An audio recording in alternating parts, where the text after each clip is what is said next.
to the mix, and trust me, I'll tell it exactly how it is. And then, of course, the magic ingredient, you at home. We mix it all together, and what have we got? In my opinion, the best debate show in town. Monday to Friday, 6 till 7 on GB News, Britain's news channel. Every Saturday, 10 till 12, we'll bring you all of the news that you need to know. We'll also remind you that there is so much to smile about. It's my favourite time of the week. I get to relax, enjoy some light-hearted stories, and let Ellie teach me about fashion too. That's Saturday Morning Live, every Saturday, 10 till 12. Only on GB News, Britain's news channel.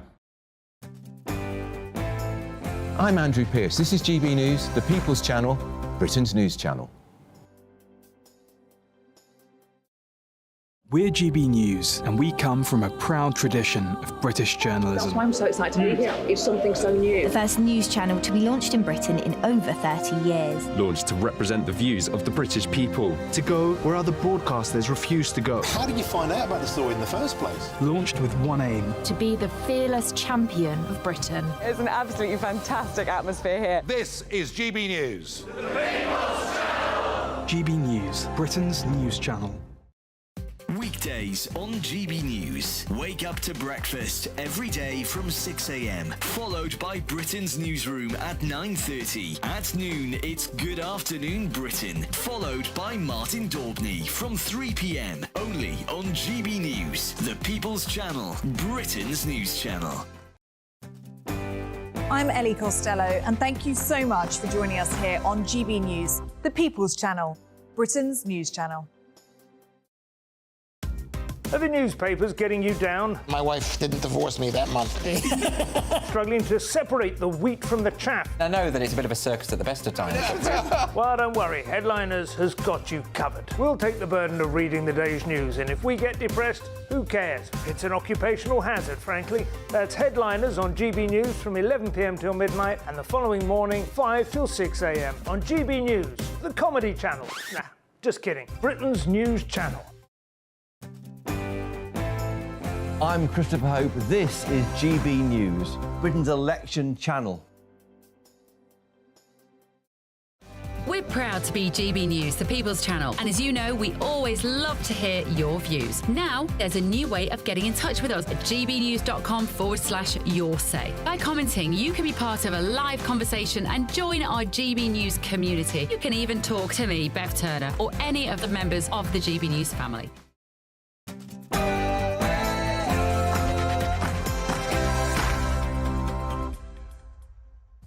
It's 9 p.m. I'm Patrick Christys, and there's been a U-turn.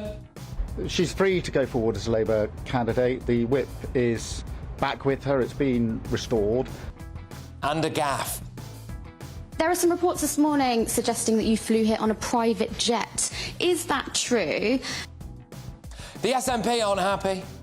But I do put out a cautionary word that a lot of what I hear of Labour's energy plans will result in significant loss of employment in the northeast of Scotland in the oil and gas sector, and I don't want to be part of that. Is reformed immigration tax great or a little bit racist? The cure is an employer immigration tax. Well, how does this affect Britain? So we're going to be appealing this scam. We're going to be appealing it on many different things. And it looks like terror in Germany.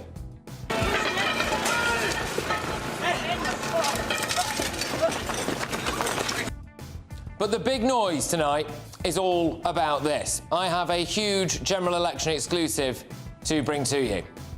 I'll reveal the first in-depth mega poll of the election, analysing every single seat. The results are absolutely astonishing.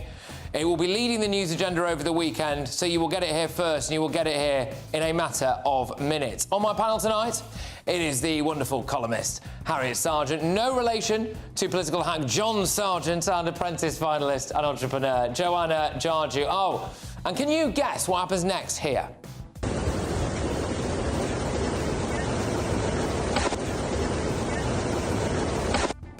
Get ready, Britain, here we go.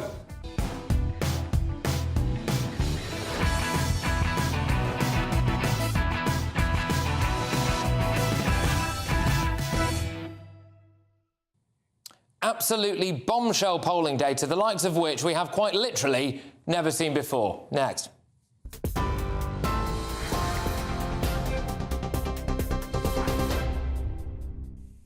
Well, the top story from the GB Newsroom tonight involves some breaking news coming to us from the White House, where Joe Biden, the US president, has outlined a new three-phase deal which he says could potentially end the Israel-Hamas war. It's going to begin, he says, with a 6-week ceasefire. Then, also on the agenda, the return of some Israeli hostages and ultimately the withdrawal of Israeli troops from populated areas of Gaza and a big increase in aid for Palestinians. It's a new idea. It's been put forward tonight from the White House. If negotiations are successful, Phase 3 of this proposal would involve the reconstruction of damaged infrastructure in Gaza. Well, here, in reaction to that in the UK, Lord David Cameron, our Foreign Secretary, of course, is urging Hamas to accept the deal. And we've heard the EU's top diplomat, Josep Borrell, has swung his weight behind the idea in approval. However, a spokesperson for the Israeli Prime Minister says war will not end for Israel until all its goals are achieved. Well, that's the breaking development coming out of the United States tonight. Meanwhile, in reaction to the conviction of Donald Trump last evening, Joe Biden's also been addressing that criminal conviction. In a statement tonight, he said it shows justice is continuing to operate. Here's what he had to say. It's reckless. It's dangerous. It's irresponsible for anyone to say this was rigged just because they don't like the verdict. Our justice system has endured for nearly 250 years, and it literally is the cornerstone of America.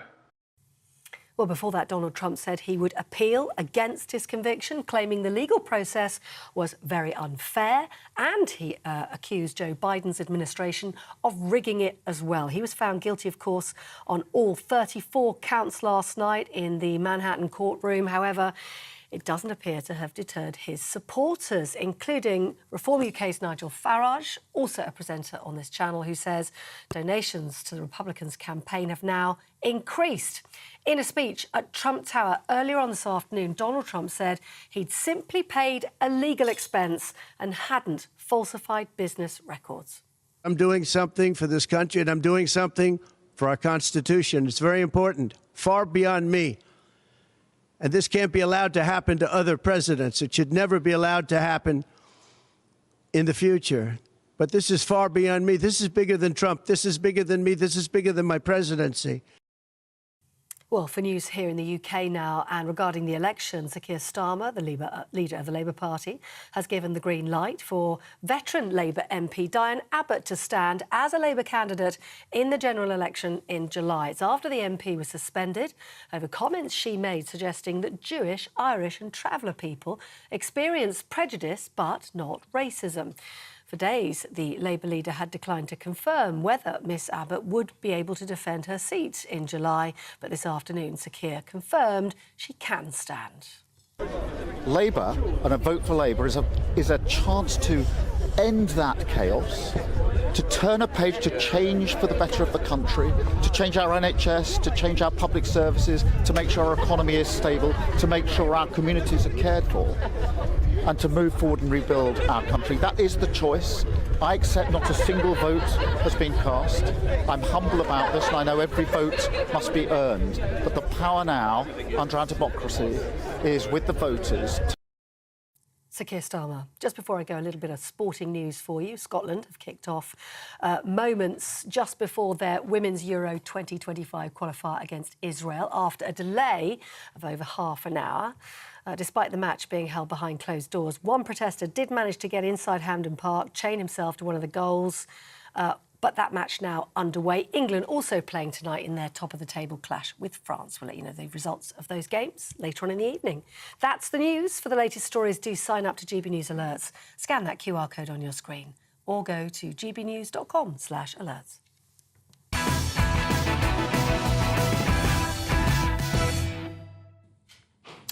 In 5 weeks' time, you will have made your choice, the votes will have been counted and the results will be in. What we can reveal in a TV exclusive is the results of the first major poll of its kind since the general election was called. This poll, done by Electoral Calculus in conjunction with us here at GB News and the Daily Mail, uses the MRP method. Now, it's been used to successfully predict the last 2 British general elections and gives the estimated result in each constituency. The sample size is 10,000 people, and it was conducted from May the 20th to May the 27th. The results are in, and they are absolutely astonishing.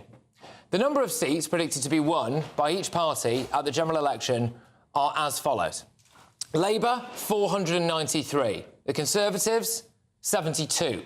The Liberal Democrats, 39. The SNP, 22. Plaid Cymru, 4. And the Greens, 2. And to break that down in percentages for you, that would put the Conservatives, just on this poll, on 19% of the vote, Labour on 46%, the Lib Dems on 10%, Reform on 12%, but importantly as well with no seats there, I'll come on to that later. The Greens, 8%, the SNP with 3% and Plaid on 0.5%. Bit of context for you now. This would be the worst result for the Conservatives since at least 1900.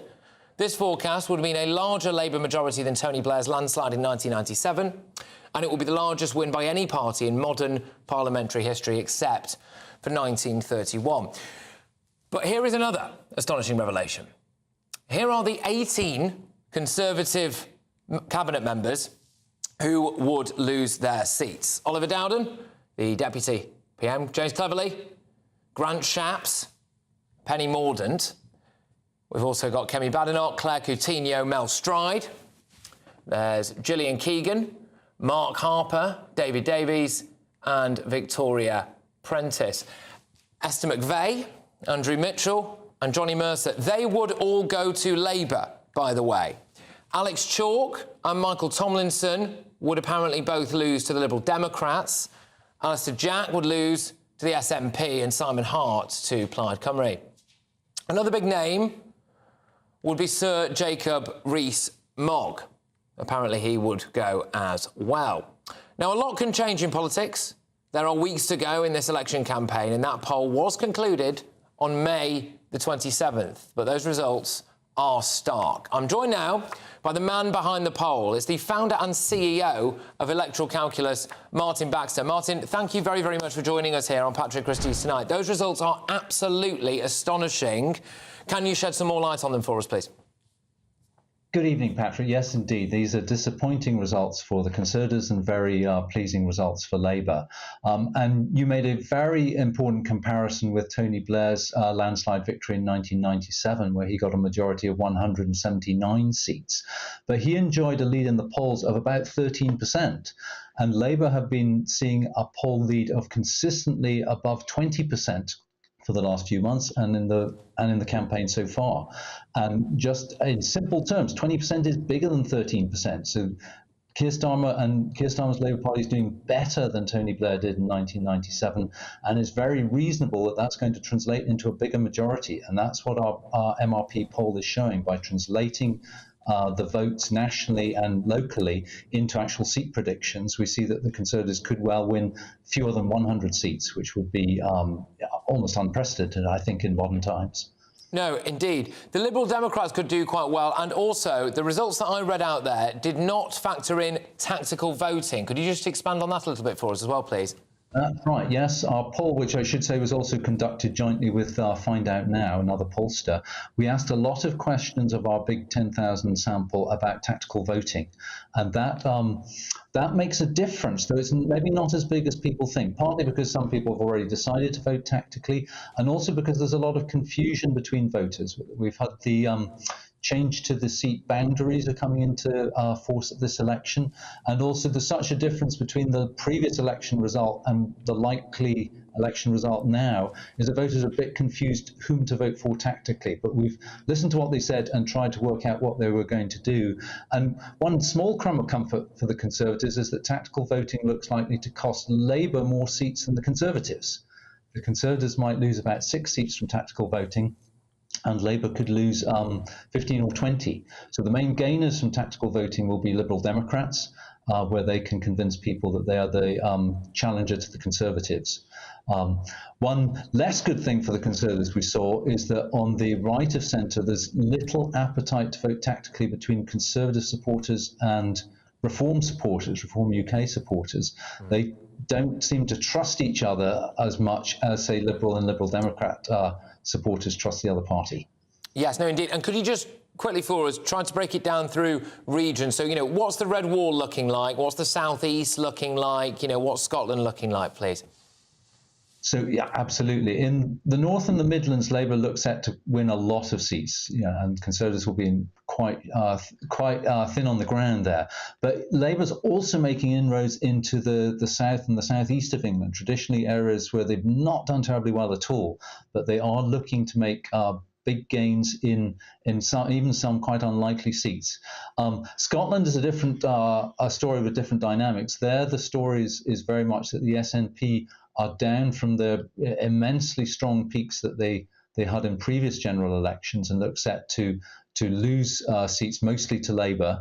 So Labour winning in Scotland as well. So it's really, electorally speaking, everything is going right for Keir Starmer because he's positioned Labour quite well to pick up a lot of disillusioned voters outside Labour's traditional heartlands. Look, Martin, thank you very, very much. That's Martin Baxter there, who is the founder and CEO of Electoral Calculus. It was also conducted, as he was right to point out, that poll alongside Find Out. Now, I am going to introduce into the fray our political editor here at GB News, Christopher Hope. Look, we've had these stats there, and they are absolutely astonishing. Labour 493 seats, the Tories down to 72. It will be the worst result for the Conservatives since at least 1900. Astonishing. Extraordinary, and it lays bare the risk taken by the Prime Minister, Rishi Sunak. He didn't have to call the election. He had until January the 25th next year. He went earlier than everyone thought. Most of the MPs didn't think this was going to happen. No one thought it would happen. This polling, this MRP polling, detailed polling, it stands for multi-level regression and post-stratification, in case you're wondering, Patrick. Very detailed polling. Started on Monday before the election was called, the 20th, ran for a week. So it covers the first few days of the election. It was a wobbly start. He got soaking wet in the rain, didn't he, Mr Sunak? And he went... you photograph on an exit sign, and so it goes on. The Tories would say, well, we can pull this back, 5 more weeks to go, but it shows the scale of the challenge and does draw into question why call an election when you're so far behind.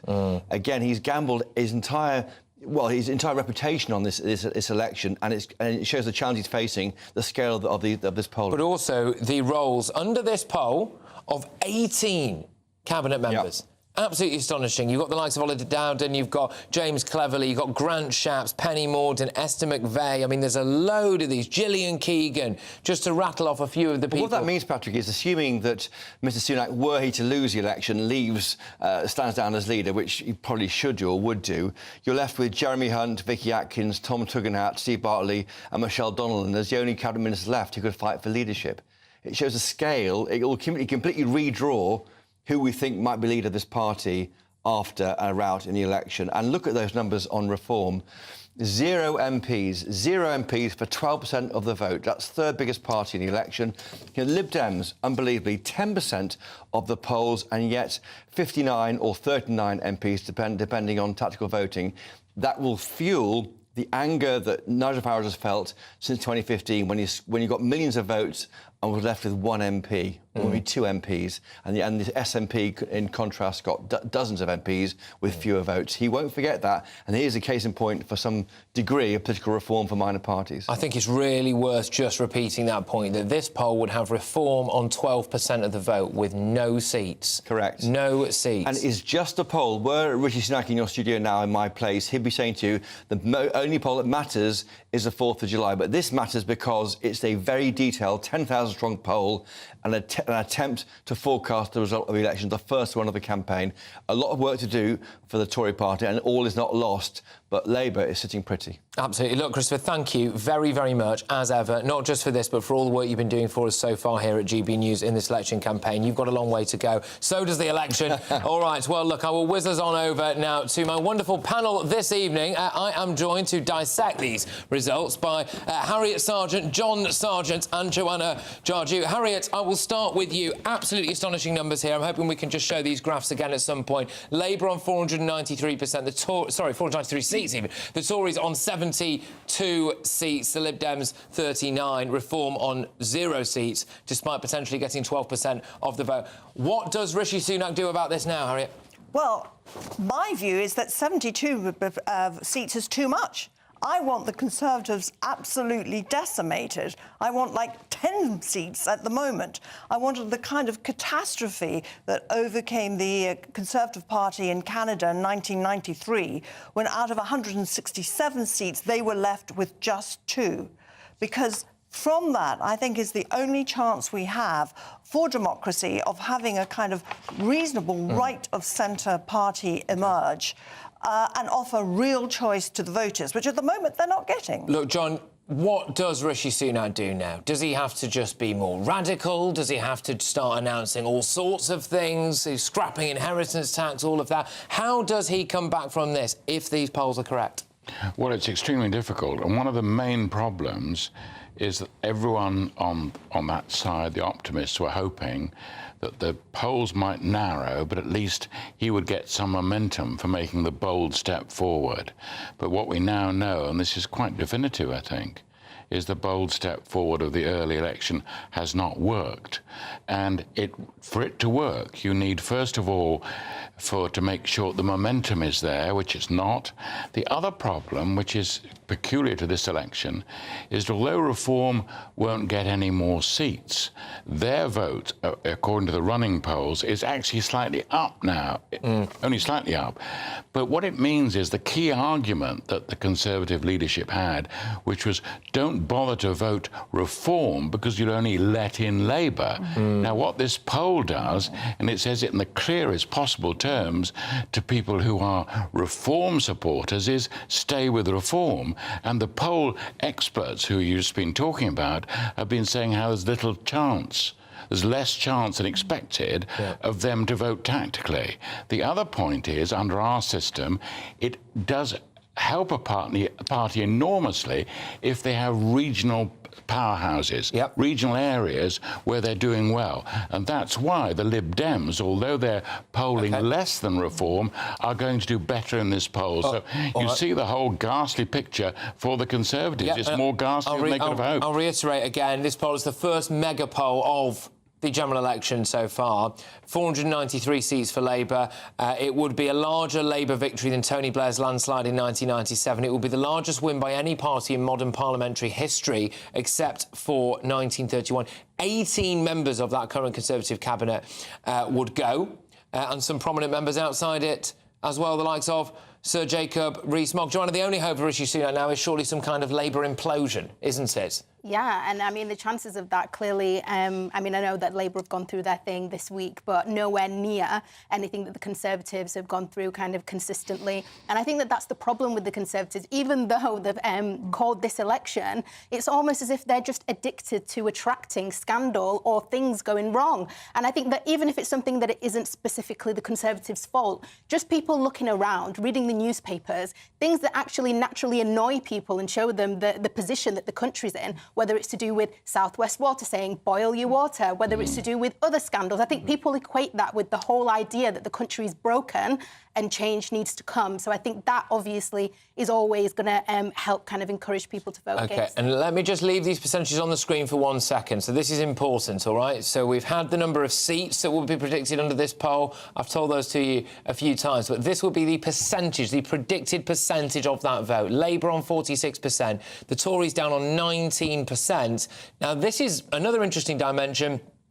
The Lib Dems, 10%, could get as many as 39, or with tactical voting, 59 seats. Reform, 12% of the vote, with or without tactical voting, are under this poll predicted to get 0 seats. That will lend a huge amount of weight to people who do want some kind of electoral reform in this country. I will caveat the results of this poll, as has been done a couple of times so far, by saying this was concluded on May the 27th. We are a few days on from that now, but let's be honest with you, it would have to take an absolutely monumental shift for things to have changed in that time frame. So, look, we'll be returning to this a little bit later on, but still to come after that exclusive bombshell GB News poll predicted the total wipeout, pretty much, of the Tories at the election, with a whopping 18 Tory ministers set to lose their seats. Can Rishi Sunak possibly turn that ship around?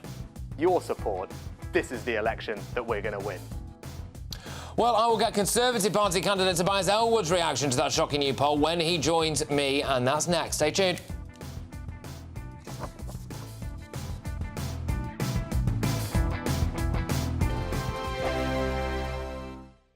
Headliners. Tomorrow's papers tonight, every night from 11 p.m. The Washington Post estimates that $50 billion was pledged by giant corporate donors over the last few years. Mega funders like George Soros, who dropped $220 million into fancy non-profits, and a lot of ordinary people sent in small donations. So where did all this money go? I mean, small organisations were raising insane amounts of money just through QR codes, sticking them up on posters and on the internet.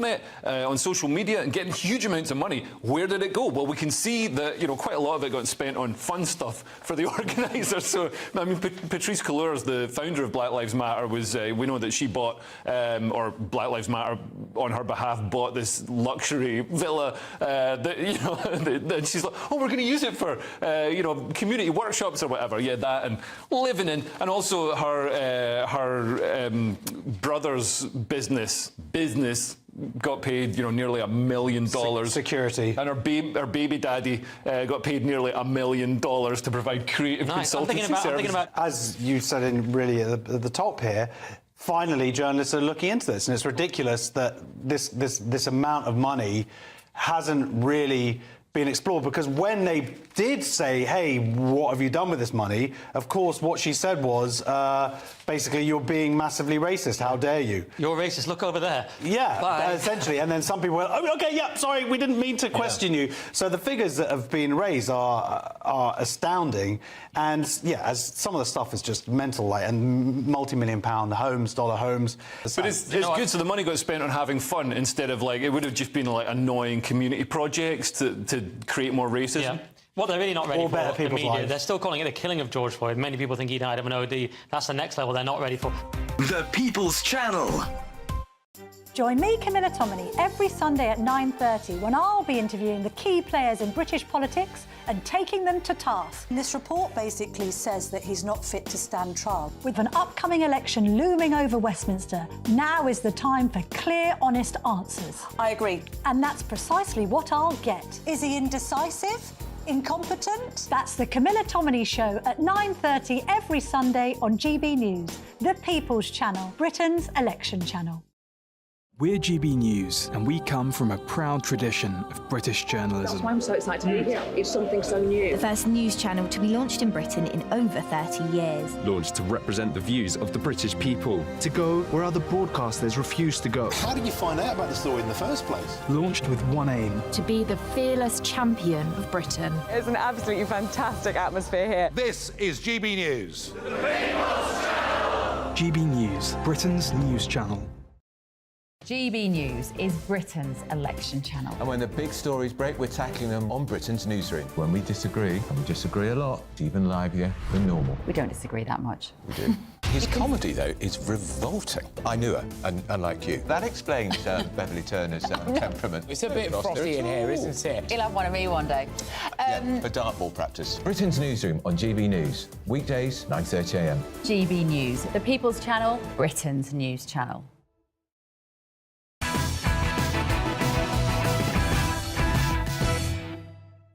Welcome back to Patrick Christys Tonight. Coming up after that bombshell exclusive GB News poll predicts wipeout, essentially, for the Tories on July the 4th. I will be joined by Conservative Party candidate Tobias Ellwood. But first, would Reform UK's migrant tax be bad for Britain? It's time now for our head-to-head.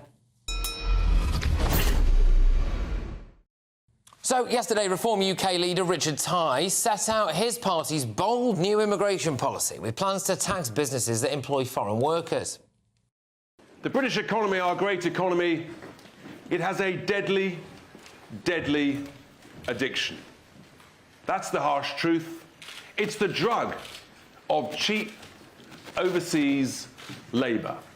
And the cure is an employer immigration tax. So what we need to do is we need to incentivise business to say, actually, if you want to employ people from overseas, that's fine, but you've got to pay a price for it. But the critics were quick to point out the flaws in Reform's policy, with fears that some businesses could just go bust if they are forced to pay this tax. And there's been warnings, too, that businesses could miss out on highly skilled foreign workers because they would be too expensive to hire. So tonight I am asking, would Reform UK's migration tax be bad for Britain? Let me know your thoughts. Head to gbnews.com/your say. Tweet me at GBNews and make sure you go and vote in our poll as well. But yes, OK, I am joined this evening on the show by Reform's Ben Habib, the Deputy Leader of Reform, and Jeff Birch as well, business guru and author. Ben, I'm going to come to you first. Can you try to sell this policy, please? Because it does seem... I don't know, I can see some holes in it, so just try and sell it, please. OK, well, there are 2.9 million foreign workers in the United Kingdom at the moment, working on visas, work permits. And that is roughly 10% of the British workforce. And if we were to levy an extra 6% on employers' national insurance, that would earn, assuming employers didn't change their behaviour, £4 billion per annum for the Exchequer, which over 5 years would equate to the 20 billion that Richard was talking about. But the point about the policy is not to earn 20 billion for the Exchequer. What it's there to do, which taxes and regulations are used by government habitually to do, is to change behaviour, to give business an incentive not to recruit from abroad, but to wean themselves off cheap imported labour and use domestic labour. And we've got 6 million people, Patrick, on universal credit at the moment. That's 20% of our workforce is surviving to a greater or lesser extent on benefits. All right, Ben. And what we want to do is get business that employs those people. I'll come back to you. I will come back to you. Look, Jeff, you've heard what Ben has had to say about it there. Do you think that will work? Is it a good idea? Well, it's a great idea, but no, it won't work. But I mean, throughout history, protectionist taxes have been tried, and they've always ended in catastrophe. From the depression of the 1930s, which was caused by protectionism. Every time it's tried, you get this same result. I mean, the problem is that if you prevent something of quality, whether it's a product or a person, for entering an economy, then what happens is the economy starts to produce shoddy replicas. I know this sounds... But I mean, Russia tried it, and anybody who's ever driven a Lada or a Moscovich knows what the result of that is. And of course, the other problem is that it hits different industries in a different way. I mean, the service industry's stuck here, but manufacturing isn't. And you can either bring people into where stuff is made, or if it gets too difficult, you can move making stuff to the place where the people are. So we could be exporting jobs rather than importing people. All right, Ben, I do put it to you that not all foreign labour is cheap and unnecessary. Sometimes they are just the best people for the job, and you would still be taxing businesses, if they decide to employ those people. Well, can I just say two things? The first is, if they're very highly skilled people, the extra 6%, frankly, doesn't touch the size of the problems of a business. It wouldn't even present a problem to a business. If they're highly skilled and they're earning, 7 figures or 6 figures or whatever it is, it's not an issue. That won't even impact that. But what we've seen, Patrick, is mass immigration into the United Kingdom. It used to be tens of thousands in the 90s. It became 300,000 under David Cameron, and now the net immigration figure is 750,000. The gross figure is 1.4 million. You cannot get 1.4 million people into the United Kingdom and tell me that they are all highly skilled, contributing to our economy. Absolutely not. And we know this because the minimum wage for a working visa was set at £26,000 per annum by the Conservative government. That's 25% below the median wage in the UK, which has already been depressed. And people aren't able to earn a decent wage for a decent day's work in the UK. We have to allow the UK domestic worker to come back into the workforce. And the idea, one more thing, Patrick, the British worker cannot be compared to a Russian larder or a Czech larder, or wherever it's made. Ben, we're going to have to park it there, my good man. All right, Jeff, look, when you do look at certain businesses, and, you know, I don't want to get sued by anyone here, but, you know, just taking some anecdotal examples. If you walk into a Pret-a-Manger or a Tesco's or places like that, and you think, you know, why are you employing everyone in there who is, it seems, is non-British? OK? Why is there such a push for that? Is there not some kind of need or even duty to the people of the country that you're actually living in to try to give them first dibs on something? Well, absolutely. To touch a little piece of controversy here, just to really add some spice to it. Before Brexit, of course, the majority of these unskilled people came in, they were very young, they made a few quid, and then they cleared off. Now we've got jolly old Brexit. We've got twice as many people coming in who intend to stay here forever, which is a problem. And I work with these supermarkets. I work with fruit growers. I work with garden centres. They would be so delighted if UK people applied for the jobs. They're not applying for the jobs. And when you say you bump into these people in sandwich bars and supermarkets, I think if you ask them, they're probably second and third generation. They are not people who've sort of clambered out of rubber boats or something. They are people who've Jeff, been there's a here world of quite difference between talking about people who've arrived across the English Channel and the people that are very often you do see, and you know it to be true, the people that you do see working in a lot of service jobs. I'm not saying they shouldn't be here. I'm just asking the question, the point of this discussion as to whether or not British workers should be prioritised. Look, both of you, thank you very much. We could have spoken about this all evening, and there's loads to go at, but we'll have to do it again sometime. Thank you. We need to speak about it all evening. No, we've got to go, Ben. I'm sorry. It's Ben Habib there, as the Deputy Leader of Reform UK, and business guru Jeff Birch. Right, look, who do you agree with? Because they certainly don't agree with each other. Would Reform UK's migrant tax be bad for Britain?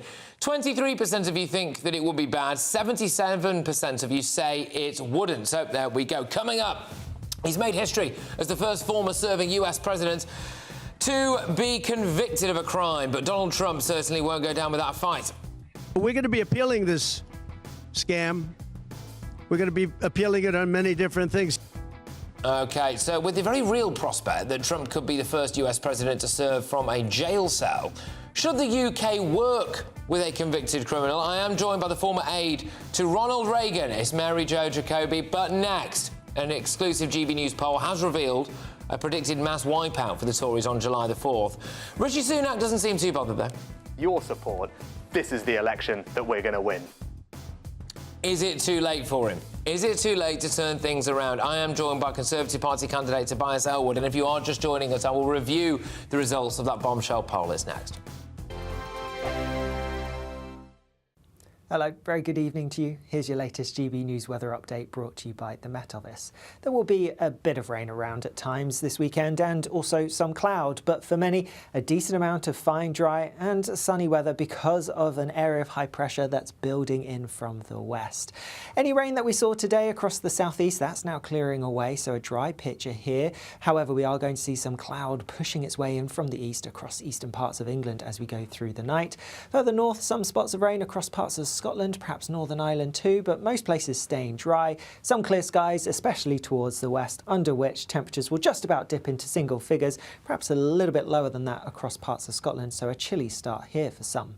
Otherwise, as we go through Saturday morning, and it is going to be quite cloudy across parts of the southeast, and we do need to watch out for a few showers, and some of these could turn heavy as we go into the afternoon. Much sunnier further west, though some cloud building as we go through the day. A few spots of rain then for parts of Northern Ireland, perhaps Northern England, southern Scotland where the cloud's thick enough, but for many it is going to be a dry picture, and there will be some sunshine for some. Not all of us, some of us will be stuck under a bit of cloud, particularly across parts of Northern England, the far south of Scotland. Here the cloud is likely to linger through a big chunk of the day, and we could see a few showers developing as well. Even elsewhere, 1 or 2 showers are possible, but any that do develop will be pretty light and short-lived, and most of us will avoid them. There will be a decent amount of sunshine for most most of us, however, and with lighter winds than today, it should feel pleasant enough. Temperatures generally in the high teens or low 20s. Perhaps some mist and fog patches first thing on Sunday morning, and then we are going to see some cloud and some drizzly rain pushing its way in from the northwest. Some of that rain could turn a little bit heavier as we go into the afternoon. However, towards the south, across many central southern parts, it's going to be largely sunny and feeling pretty warm with that sunshine too. Some more changeable weather to come next week. Enjoy your weekend. Hi there, I'm Michelle Dewberry, and I'm going to take a second to tell you all about my show, Dubes & Co. We start off with the issues of the day. We then bring in both sides of the arguments. We get rid of the disrespect, and then you throw me into the mix. And trust me, I'll tell it exactly how it is. And then, of course, the magic ingredient, you at home. We mix it all together, and what have we got? In my opinion, the best debate show in town. Monday to Friday, 6 till 7 on GB News, Britain's news channel. GB News is Britain's election channel. And when the big stories break, we're tackling them on Britain's Newsroom. When we disagree, and we disagree a lot, it's even livelier than normal. We don't disagree that much. We do. His comedy, though, is revolting. I knew her, and unlike you. That explains Beverly Turner's temperament. It's a bit frosty in here, isn't it? He'll have one of me one day. Yeah, for dartball practice. Britain's Newsroom on GB News. Weekdays, 9:30 a.m. GB News, the People's Channel, Britain's news channel. Join me, Neil Oliver, every Sunday night at 6 p.m. on GB News. And if an hour is not nearly enough for you, go to gbnews.com for special extended episodes online every Friday at 9 p.m, where we can truly get into the nitty-gritty of what's going on. GB News, Britain's news channel. I'm Camila Tominey. This is GB News, Britain's election channel.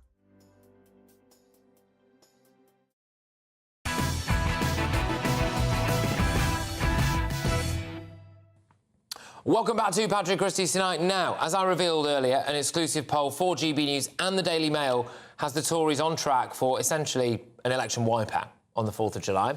The exclusive figures indicate substantial Labour landslide, with Sir Keir Starmer winning 493 seats, the Tories down on 72, the Lib Dems on 39, the SNP on 22 as well. That forecast Labour victory will be larger than Tony Blair's landslide in 97, and only those 72 seats for the Tories would be their worst result since at least 1900, apparently.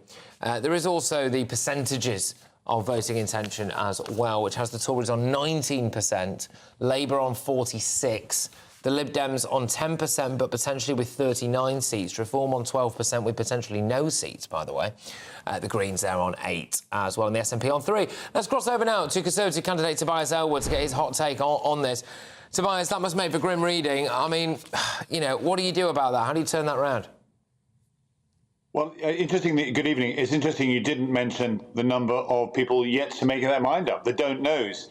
And a big observation about this election is that there's a substantial amount of the British electorate still waiting to see. No doubt about it, it's been a turbulent time in British politics, both nationally, internationally, and politically as well. But we have moved into much calmer waters. We're back showing, illustrating fiscal responsibility under Rishi Sunak.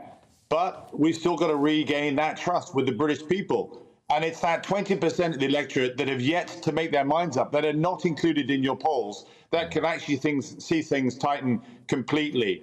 You could go back in time as well. You look at some of the polling that was taking place prior to Tony Blair winning in 1997, and they reflected similar polling results as you're now reading out this evening. So I think there's all to play for. We've seen the good thing about general election campaigns is that it exposes a bit of scrutiny on what Labour actually stands for, and that gives the electorate a better judgment as to what to do. 18 cabinet members would lose their seats under this. Oliver Dowden, James Cleverly, Grant Shapps, Penny Mordaunt, Kemi Badenoch. I mean, these are big hitters. Esther McVeigh. You know, was Rishi Sunak wrong to call this election? Well, again, you're trying to justify the polling as if that is the result. We're not there yet. You know, the election is on the 4th of July, not today. So, you know, you can read out your list of grandees, big names, the beasts that will fall. Let's wait to see what actually happens. There's a lot of electioneering to take place. And like I said, there's 20% of the electorate, a fifth of the voters, yet to make up their minds. And they're going to listen very carefully to the arguments on both sides. It will come down, as so often, about who are going to be the best custodians of our economy. This is what Clinton said. It's the economy, stupid. Who's going to take Britain forward, particularly in these ever turbulent times? Okay. That's the question that people answer on the 4th of July, not today. OK, well, hey, something that no doubt you will feel a bit more comfortable talking about is the government has announced plans to increase UK defence spending to 2.5% of national income by 2030. All right. Do you think this is the result of the poll that was conducted within this poll, right, by the way? So do you think this is too much, too little, or about right? Too little, 23%, about right, 25%, too much, 15%, don't know, 35%. So the don't knows have it again there, Tobias, to emphasise your point, to be fair. But about right is the second biggest, which is 25%. So it appears, then, that maybe the Conservatives are doing something right there. Well, it's not just, I think, the Conservatives, it's the whole of Europe is recognising that, as you and I, in fact, have discussed on many occasions, our world's entered a new era of insecurity, and we've got to wake up to that. We've got to start to stand up and defend what we believe in, because there are alliances forming, authoritarian states rearming, regrouping, that are challenging our global order. And it is Britain that does normally step up to the plate, perhaps when others hesitate. What we're seeing in Ukraine is very, very worrying indeed. Ukraine is now having to defend rather than attack. Russia's on the forefront, outgunning Ukraine 5-1, and our call to rekindle some form of national service is a reflection that the world is getting more dangerous, not less. And I think that's actually reflective. Well, is that a sign that maybe this national service thing is actually with one eye on the fact that we might have a World War soon? Well, the fact that I then raised this, I took my defence committee to Finland and to Sweden, to other places where they have a whole-of-society approach to defending their country. You can't keep a standing army, a large standing army, at high readiness for any length of time. It's too costly. Therefore, we need to be prepared to upscale at short notice when the threat picture changes.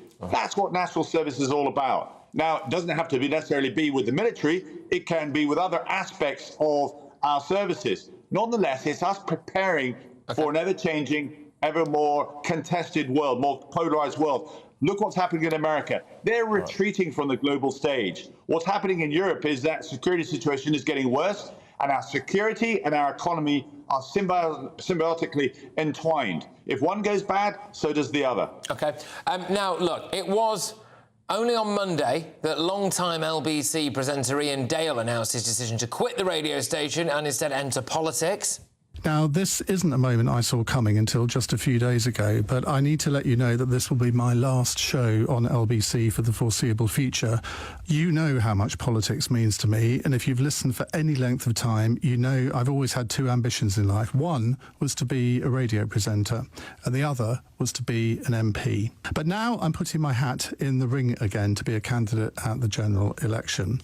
Well, then, 4 days later, he's abandoned his bid to become a Tory MP after a clip emerged of him criticising Tunbridge Wells, which was the constituency he hoped to run in. I've never liked the place, still don't, and would happily live somewhere else. And then he appeared on LBC with Nick Ferrari to announce his swift exit. There's a context to it, but nobody's interested in context or nuance in these situations. You just have that little clip, and that would be on every single Lib Dem leaflet that was put out in the election campaign. But I decided on Wednesday... Look, Tobias, it does make the Tory selection process look a little bit ropey, to say the least, doesn't it?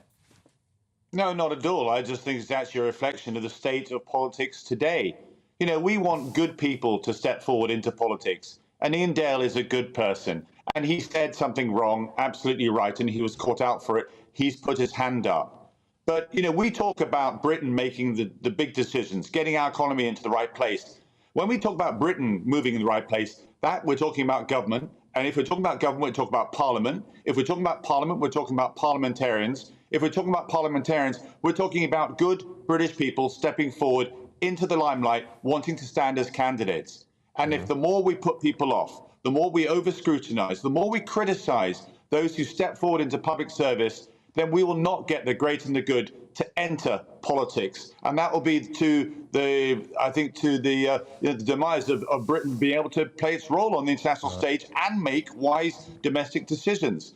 I have to say, when I came into politics in 2005, compared with today, it is very different indeed. It's very brutal, it's very hostile, very, very aggressive indeed. I'm not surprised so many people are put off to coming into politics. And as I say, that's to the detriment of Britain making good decisions. All right, look, Tobias, thank you very much for your time this evening. That's Tobias Elwood there, live from Bournemouth. All right, now, coming up, after his Deputy Leader Angela Rayner and Scottish Labour Leader Anna Sarwar both broke ranks, Starmer caved in to demands to let Diane Abbott stand as the Labour candidate. She's free to go forward as a Labour candidate. The whip is back with her. It's been restored.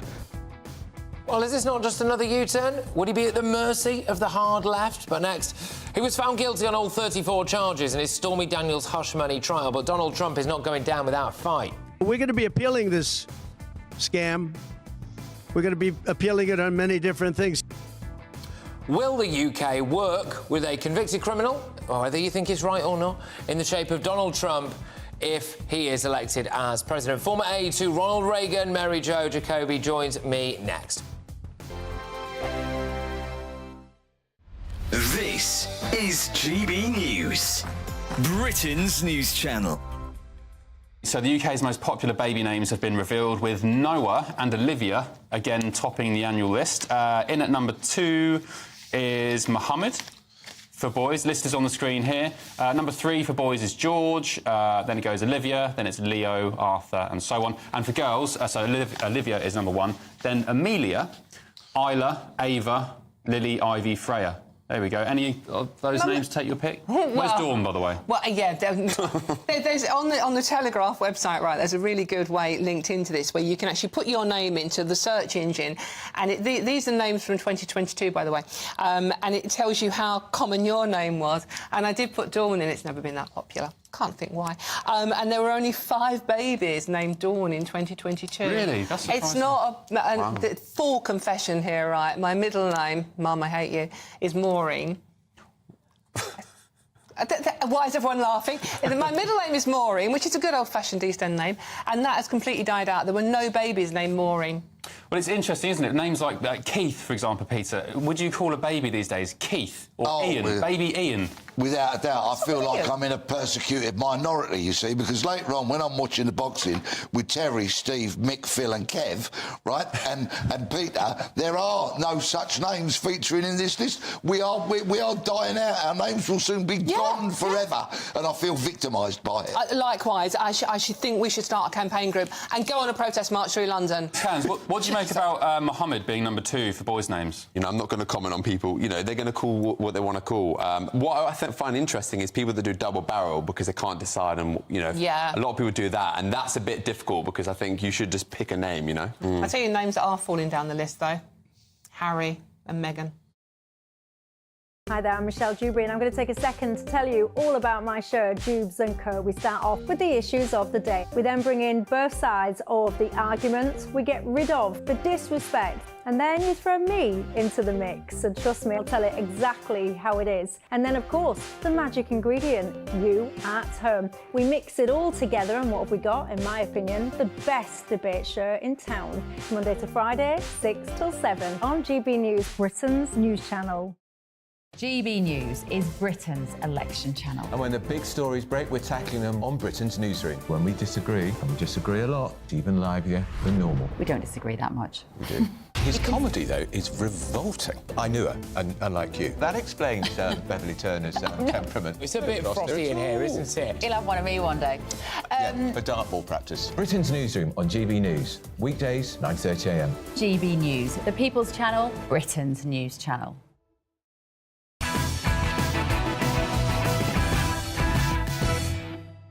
Welcome back to Banter and Christys tonight. Now, Donald Trump has said that he will appeal his criminal conviction after being found guilty of all 34 charges for falsifying business records in the Stormy Daniels hush money trial. We're going to be appealing this scam. We're going to be appealing it on many different things. He wouldn't allow us to have witnesses. He wouldn't allow us to talk. He wouldn't allow us to do anything. The judge was a tyrant. Yes, well, he's made history as the first former or current US president to have a criminal conviction. But should the UK be working with a convicted criminal? Let's go live to Washington to speak to Mary Jo Jacoby, former aide to Ronald Reagan. Look, thank you very much. First things first, I actually, as I understand it, it does appear to me that he's got decent grounds for a legal challenge to this. Evening, Patrick, and thank you for having me on. And yes, he does have grounds, it would appear, and his attorneys certainly think he has grounds. But I think regardless of how those appeals go, and it'll be after the election before the appeals are likely to be heard, he will be referred to as the twice impeached, convicted felon, former President Donald Trump. And there's your soundbite that you will hear 1 million times between now and November 5th. OK, so let's knock it on and make it all about us Brits here, if that's OK. I mean, sure. Should we really be engaging with a guy like that if he does become president again? I mean, America's our greatest ally. Obviously, we should be from that perspective, but you've just rattled off a couple of reasons why maybe we shouldn't. I got to tell you, if he's the president come January 20th, 2025, I don't think the UK or any other country has a choice. If you want to engage with the biggest economy in the world, with whatever the president might be, says I am the leader of the free world, then you will engage with Donald Trump or you'll engage with Joe Biden. But quite possibly you could be engaging with Bobby Kennedy Jr. So there's your options. Yeah, OK. You seriously think that Bobby Kennedy Jr. is potential to actually win the presidency, do you? You know, you never know. American politics has certainly changed since I was in it. And he's getting on a number of ballots. There's a chance he'll be on the debate stage with Trump and Biden in June if CNN lets him and if he gets enough signatures. So we'll have to see. But, America is a deeply divided country between half of the country that thinks that the rule of law was usurped and half think it was upheld. And it will take quite something to bring those two halves together. Well, I mean, the facts are that in some polls, this result has seen Trump bounce up about between 4 to 6 points. There's also been millions and millions and millions of dollars raised to his 34.6 to be exact. 34.6 in 6 hours. Yeah, I mean, people think it's rigged, don't they? A lot of people think it's rigged. A lot of people think that yesterday was a magical day. I heard a lawyer claim a magical day in which the rule of law was upheld and the country should be proud. It was an historic day, and Donald Trump set out to make history when he came down that escalator many years ago, and he seems to keep finding new and different ways to do so. Well, indeed. Look, Mary, thank you very, very much. That's Mary Jo Jacoby there, who's live from Washington. She was a former aide to Ronald Reagan. Look, as many GB News viewers and listeners will know, I was here until 1 o'clock in the morning last night with my wonderful team, just picking through that absolutely historic day, and it really does just depend who you talk to. This is either one of the greatest stitch-ups in modern history, or it is justice served and they've got their man. But either way, there is still, in fact, actually, to say facts, there is now a better chance, according to the polls, that President Trump will be in power come the next election. Coming up, Sir Keir Starmer was in Scotland launching Labour's climate policy, but you'll never guess how he got there. There are some reports this morning suggesting that you flew here on a private jet. Is that true? Well, there we go. That's a gaffe. The Labour's plan to ban fossil fuels kick-started with him getting on a gas-guzzling jet. And there's the Diane Abbott issue as well. Stay tuned. That warm feeling inside from Boxed Boilers, sponsors of weather on GB News. Hello, very good evening to you. Here's your latest GB News weather update brought to you by the Met Office. There will be a bit of rain around at times this weekend and also some cloud, but for many, a decent amount of fine, dry and sunny weather because of an area of high pressure that's building in from the west. Any rain that we saw today across the southeast, that's now clearing away, so a dry picture here. However, we are going to see some cloud pushing its way in from the east across eastern parts of England as we go through the night. Further north, some spots of rain across parts of Scotland, perhaps Northern Ireland too, but most places staying dry. Some clear skies, especially towards the west, under which temperatures will just about dip into single figures, perhaps a little bit lower than that across parts of Scotland, so a chilly start here for some. Otherwise, as we go through Saturday morning, and it is going to be quite cloudy across parts of the southeast, and we do need to watch out for a few showers, and some of these could turn heavy as we go into the afternoon. Much sunnier further west, though some cloud building as we go through the day. A few spots of rain then for parts of Northern Ireland, perhaps Northern England, southern Scotland where the cloud's thick enough, but for many it is going to be a dry picture, and there will be some sunshine for some. Not all of us, some of us will be stuck under a bit of cloud, particularly across parts of Northern England, the far south of Scotland. Here the cloud is likely to linger through a big chunk of the day, and we could see a few showers developing as well. Even elsewhere, 1 or 2 showers are possible, but any that do develop will be pretty light and short-lived, and most of us will avoid them. There will be a decent amount of sunshine for most of us, however, and with lighter winds than today, it should feel pleasant enough. Temperatures generally in the high teens or low 20s. Perhaps some mist and fog patches first thing on Sunday morning, and then we are going to see some cloud and some drizzly rain pushing its way in from the northwest. Some of that rain could turn a little bit heavier as we go into the afternoon. However, towards the south, across many central southern parts, it's going to be largely sunny and feeling pretty warm with that sunshine too. Some more changeable weather to come next week. Enjoy your weekend. Looks like things are heating up.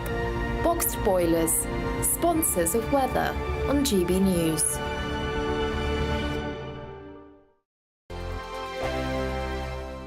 Join me, Camila Tominey, every Sunday at 9:30 when I'll be interviewing the key players in British politics and taking them to task. This report basically says that he's not fit to stand trial. With an upcoming election looming over Westminster, now is the time for clear, honest answers. I agree. And that's precisely what I'll get. Is he indecisive? Incompetent? That's the Camila Tominey Show at 9:30 every Sunday on GB News, the People's Channel, Britain's election channel. Are the newspapers getting you down? My wife didn't divorce me that month. Struggling to separate the wheat from the chaff? I know that it's a bit of a circus at the best of times. Well, don't worry. Headliners has got you covered. We'll take the burden of reading the day's news, and if we get depressed, who cares? It's an occupational hazard, frankly. That's Headliners on GB News from 11 p.m. till midnight, and the following morning, 5 till 6 a.m. on GB News, the comedy channel. Nah, just kidding. Britain's news channel.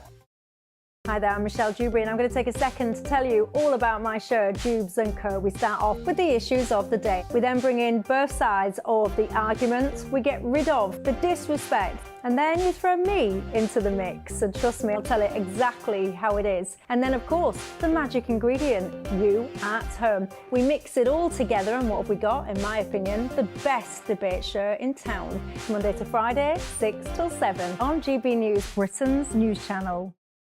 We're GB News, and we come from a proud tradition of British journalism. That's why I'm so excited to be here. It's something so new. The first news channel to be launched in Britain in over 30 years. Launched to represent the views of the British people. To go where other broadcasters refuse to go. How did you find out about the story in the first place? Launched with one aim. To be the fearless champion of Britain. It's an absolutely fantastic atmosphere here. This is GB News. The People's Channel. GB News, Britain's news channel.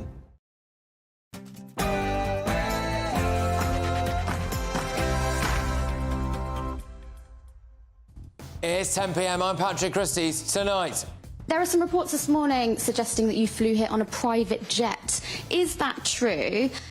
Keir Starmer takes a private jet to announce a climate policy. She's free to go forward as a Labour candidate. The whip is back with her. It's been restored. And he U-turns on Diane Abbott. Meanwhile... Now, this isn't a moment I saw coming until just a few days ago, but I need to let you know that this will be my last show on LBC for the foreseeable future. Well, that's how it started. I decided on Wednesday evening, about 5:30, that I would ask them not to put my name on the shortlist. Well, that didn't last long, did it? The Tories are in turmoil over their candidates. Plus, our exclusive poll reveals that the Conservatives could face an extinction-level event at that election. And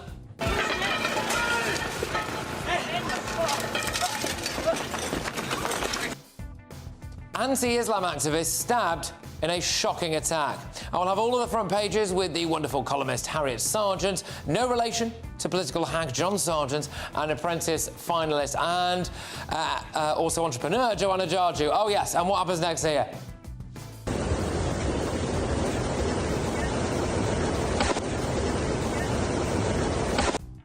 Get ready, Britain, here we go.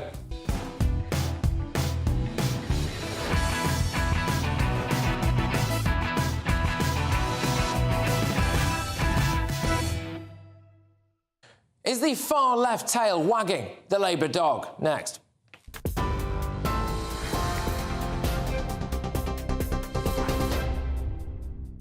Well, our top story tonight from the GB Newsroom is that Lord David Cameron, the Foreign Secretary, says Hamas, the terror group, must accept the new ceasefire deal outlined by President Joe Biden earlier this evening from the White House.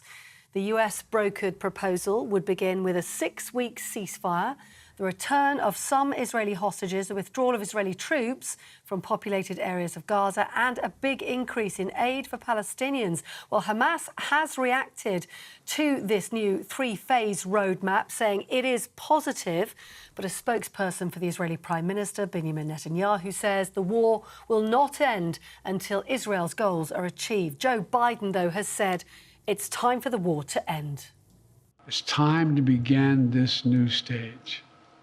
For the hostages to come home, for Israel to be secure, for the suffering to stop. It's time for this war to end, for the day after to begin. President Joe Biden. Well, Donald Trump says he's going to appeal his criminal conviction for falsifying business records, describing it as a scam verdict. In a speech at Trump Tower earlier on this afternoon, he said there was no hush money. It was a normal non-disclosure agreement properly categorised as a legal expense. I'm doing something for this country, and I'm doing something for our Constitution. It's very important, far beyond me. And this can't be allowed to happen to other presidents. It should never be allowed to happen in the future. But this is far beyond me. This is bigger than Trump. This is bigger than me. This is bigger than my presidency. Well, here in the UK, Sir Keir Starmer has given the green light for Diane Abbott to stand as a Labour candidate in the general election in July. It's after the veteran MP was suspended over comments she made suggesting Jewish, Irish and traveller people experience prejudice but not racism. For days, the Labour leader had declined to confirm whether Miss Abbott would be defending her seat on the 4th of July. But this afternoon, Sir Keir gave her the green light. She's been a trailblazer. She has carved a path for other people to come into politics and public life. The whip has obviously been restored to her now, and she is free to go forward as a Labour candidate. Let's just tell you about a development in France this evening. We understand the authorities there have foiled a plan to attack the Olympics this summer. A man apparently from Chechnya has been arrested on suspicion of planning to target football stadia in the name of Islamic State. In a statement, anti-terrorism prosecutors say the 18-year-old wanted to attack spectators, security forces and die as a martyr. Well, with less than 2 months to go before the Paris Games, France remains on its highest level of security alert. More detail on that, of course, when we get it.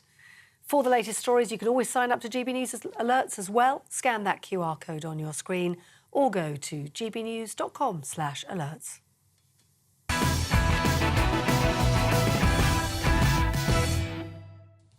Well, it's been a busy week, hasn't it? The Labour Party is potentially at serious risk of ripping itself apart. There is a big mess over Diane Abbott. She was in, then she was out, now she is in again. Who knows? I'm not going to allow myself to be intimidated. All right now. By the bully boy! Or frightened by forces beyond all of our control. Starmer initially tried to distance himself from all this earlier in the week.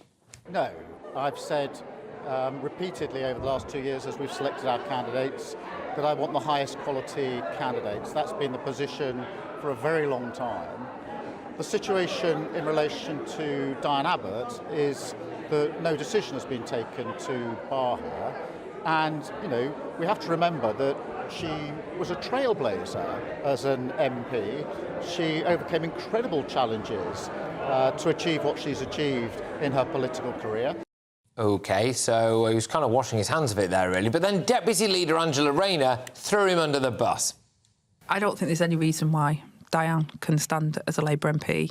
Look, she's gone through a process, and that's right, and I wasn't involved in that process because we have a complaints procedure and there was a concern raised. She apologised. As far as I've seen, that has been dealt with. And today, Scottish Labour leader Anna Sarwar joined in. Look, I agree with Angela, and I would also add that the comments that, or the article that Diane Abbott wrote, which were not acceptable, which led to a disciplinary investigation, an investigation which now has concluded, and she's had the whip restored, something she apologised for. So after all that, Keir Starmer today relented to the pressure. She's free to go forward as a Labour candidate. The whip is back with her, it's been restored. And of course, you know, she was a trailblazer for many, many years and has cleared the path for others to come into politics. So, formally, matter for the NEC, but I've not expressed a view up until now. She's free to go forward as a Labour candidate. But the apparent chaos doesn't end with Diane Abbott. On Wednesday, left-wing Labour Party member Faiza Shaheen turned the waterworks on Newsnight after she was blocked from standing in Chingford and Woodford Green. Like, how am I not allowed to talk about my experiences of Islamophobia and the double standards that I've seen and that we see with Diane Abbott, for instance? I honestly, I'm just so shocked right now to be treated this badly after being such an active member of the party. Well, now she said that Sir Keir Starmer's Labour Party has a problem with black and brown people, and she's going to take them to court. Remember this guy? Because the Conservative Party have an aim to break up our country, they aim to destroy our NHS, and we will say no! OK. He's called Lloyd Russell Moyle. He was the Labour MP in Brighton, Kentworth. But he's been effectively booted out as well over a historic allegation which he denies. Can you guess who Labour were thinking of standing there? And I've also got boy mode and girl mode, and I do dramatic films in boy mode, and then I'm touring in girl mode and doing stand-up, and I campaign for politics in girl mode. Eddie Izzard, that was the rumour, but now it turns out that Keir Starmer's own ex-advisor Chris Ward appears to have got the gig.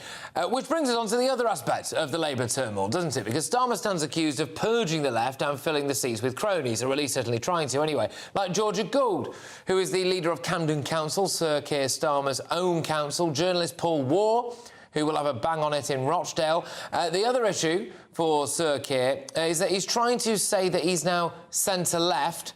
But how could he let this happen? Natalie Elphicke there, yes, was regarded as being on the right of the Tory party. She was welcomed in with open arms. It's all getting a bit messy for Labour, isn't it? But after rowing back on Diane Abbott, is this a sign of things to come? Will the hard left be the tail wagging the Labour dog? Let's get the thoughts of my panel this evening. I've got journalist and author Harriet Sargent, former BBC and ITV chief political correspondent. It is John Sargent, an apprentice finalist, activist and entrepreneur, Joanna Jarju. I'm not an activist. You are now. You've been there. Harriet, I'll start with you. Do you think this is a sign that the hard left could be wagging the Labour... the tail of that could be wagging the Labour dog, do you think? I think it's a very interesting indication of what's going to come, because we've had Keir Starmer spent the last 4 years trying to turn the Labour Party from the basket case it was under Corbyn into something that's going to win big time, as we've seen. And he's done this by blocking, stopping in all sorts of ways anyone who has the two things of being very left-wing and charismatic. And he's been very successful at this until now. And now Angela Rayner has stood up and taken Diana Abbott's side. He thought he was going to sideline Diana Abbott. Angela Rayner has said, well, she's cracked the whip. And Keir Starmer's cowering in the corner.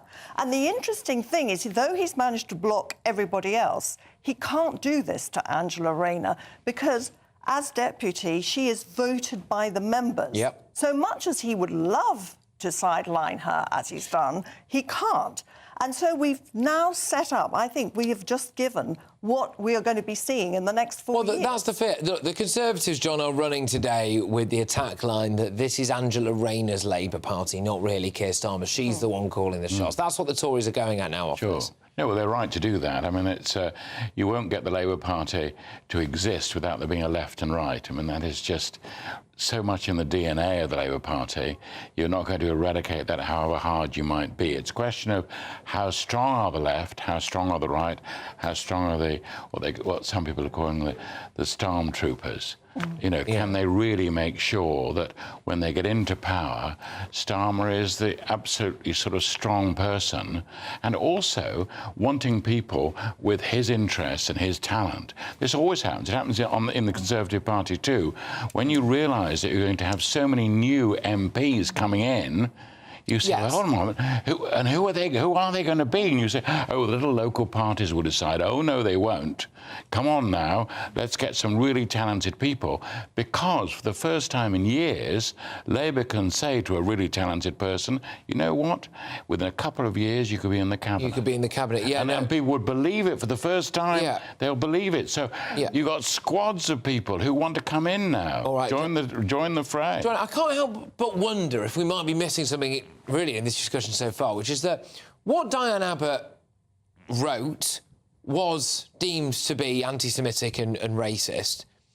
And then when you look at what someone like Lee Anderson copped it for, the Sadiq Khan comments, I don't really think that Labour think that Lee Anderson should be forgiven for anything. So is it kind of one rule for one and one rule for anyone else? They're turning a blind eye to racism here. I don't think that they're turning a blind eye to racism, because if they were, then Diane Abbott wouldn't have been investigated in the first place, and she wouldn't have been sidelined for as long as she was. I think the problem with this whole process was the fact that it seems like to some of the membership that it's one rule for other people and another rule for Diane Abbott, because there's been other Labour MPs as well that have made comments that are deemed to be anti-Semitic. Some of them haven't even had the whip removed, and some of them have had it removed and then given back to them. So I think that's the problem to begin with. But I think for the Labour Party overall, it's a broad church, and it should be a broad church. And actually, Angela Rayner is part of more so the socialist side of the Labour Party, and that is good to have some balance in that sense. All right. Harriet, we heard from Ms Shaheen there, who was crying on Newsnight, and she'd subsequently said that Labour's got a problem with black and brown people. She's going to take the party to court over all of this. I mean, that really is a problem of the, people who are very much to the left of the Labour Party now going around telling everyone... And people on the left don't forget how they will feel as though Diane Abbott was treated. Jeremy Corbyn had his campaign launch the same day, or the same time, actually, literally the same time that Diane Abbott was on the steps outside Hackney Town Hall, giving it large to everyone about how she's not going anywhere. There is a movement there that will put pressure on Starmer, isn't there? Yes, I mean, I think Keir Starmer is looking at the opposition. There's not going to be the decimated Tory party. His opposition, the problems he's going to have is with his own left wing. They're the ones. And we're going to see this over every single... I mean, can you imagine over if he tries to do anything on NHS reform, on military service, or giving more money to the military, on all these things, there's going to be uproar. That's also how it should be. For example, I don't agree with anything that the ERG come up with, for example. They've been really extreme. I'm a Remainer, they're like hardline Brexiteers, but I also don't think that it would be good, for example, for Rishi Sunak to throw people from the ERG. I think that it's important to have that democracy and that debate within a party. I think that also these things are complicated. I suspect we don't know the full story of Diane Abbott. She's quite clear that she wasn't sure whether she wanted to stay in Parliament. Is it a personal matter? Is she perhaps ill? We don't know any of these things. We don't know quite why we've had this awkward, she's free to go forward. It's a very odd phrase, isn't it? Yeah. And not free to stay as MP for Hackney if she wins the election. So I don't think we know the full story. OK, all right. Well, look, there's loads more to come, including, actually, what is a fascinating policy announcement by Labour today, which is this great British energy... Well, they're not announced it today, they've just doubled down on it today, really. But when you actually have a look at the numbers on this, it is quite astonishing, and we are going to be talking all about that. But yes, coming up as well, can you guess what happens next?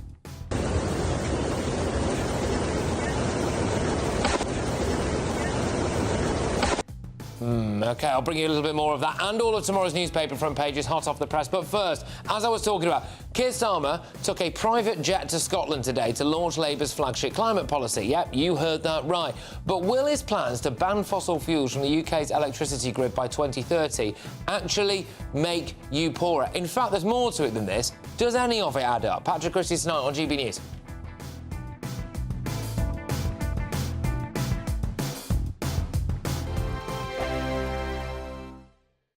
We're GB News, and we come from a proud tradition of British journalism. That's why I'm so excited to be here. It's something so new. The first news channel to be launched in Britain in over 30 years. Launched to represent the views of the British people. To go where other broadcasters refuse to go. How did you find out about the story in the first place? Launched with one aim. To be the fearless champion of Britain. It's an absolutely fantastic atmosphere here. This is GB News.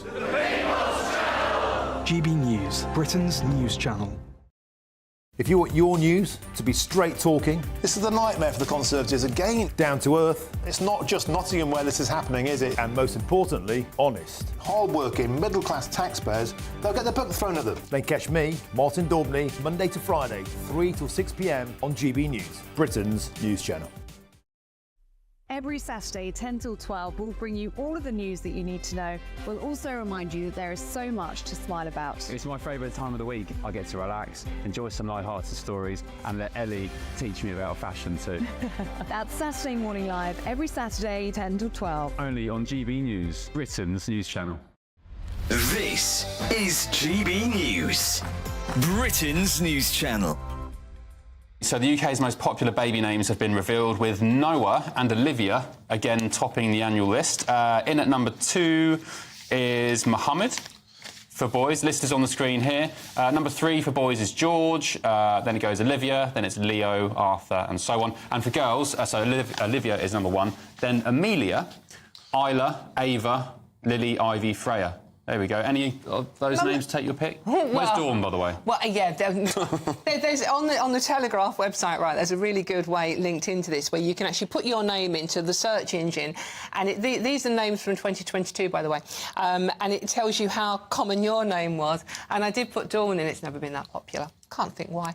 And there were only 5 babies named Dawn in 2022. Really? That's surprising. It's not a full confession here, right? My middle name, Mum, I hate you, is Maureen.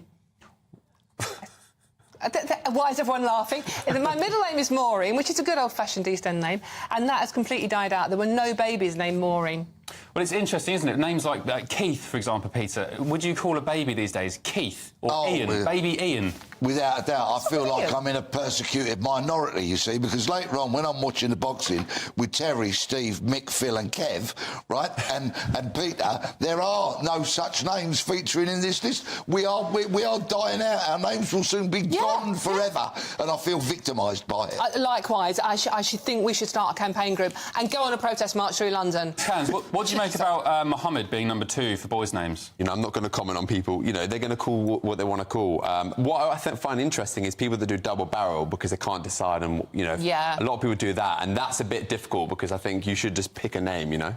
I tell you names that are falling down the list though: Harry and Meghan.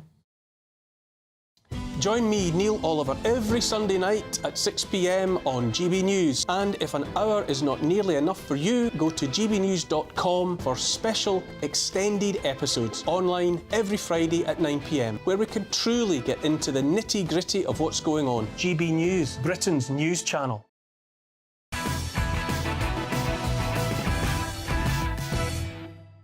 OK, hello, welcome back to Patrick Christys Tonight. Now, Labour has pledged to launch its Great British Energy Plan in a bid to eradicate the use of fossil fuels by 2030. Shall we have a little look at what it is? I want to be clear.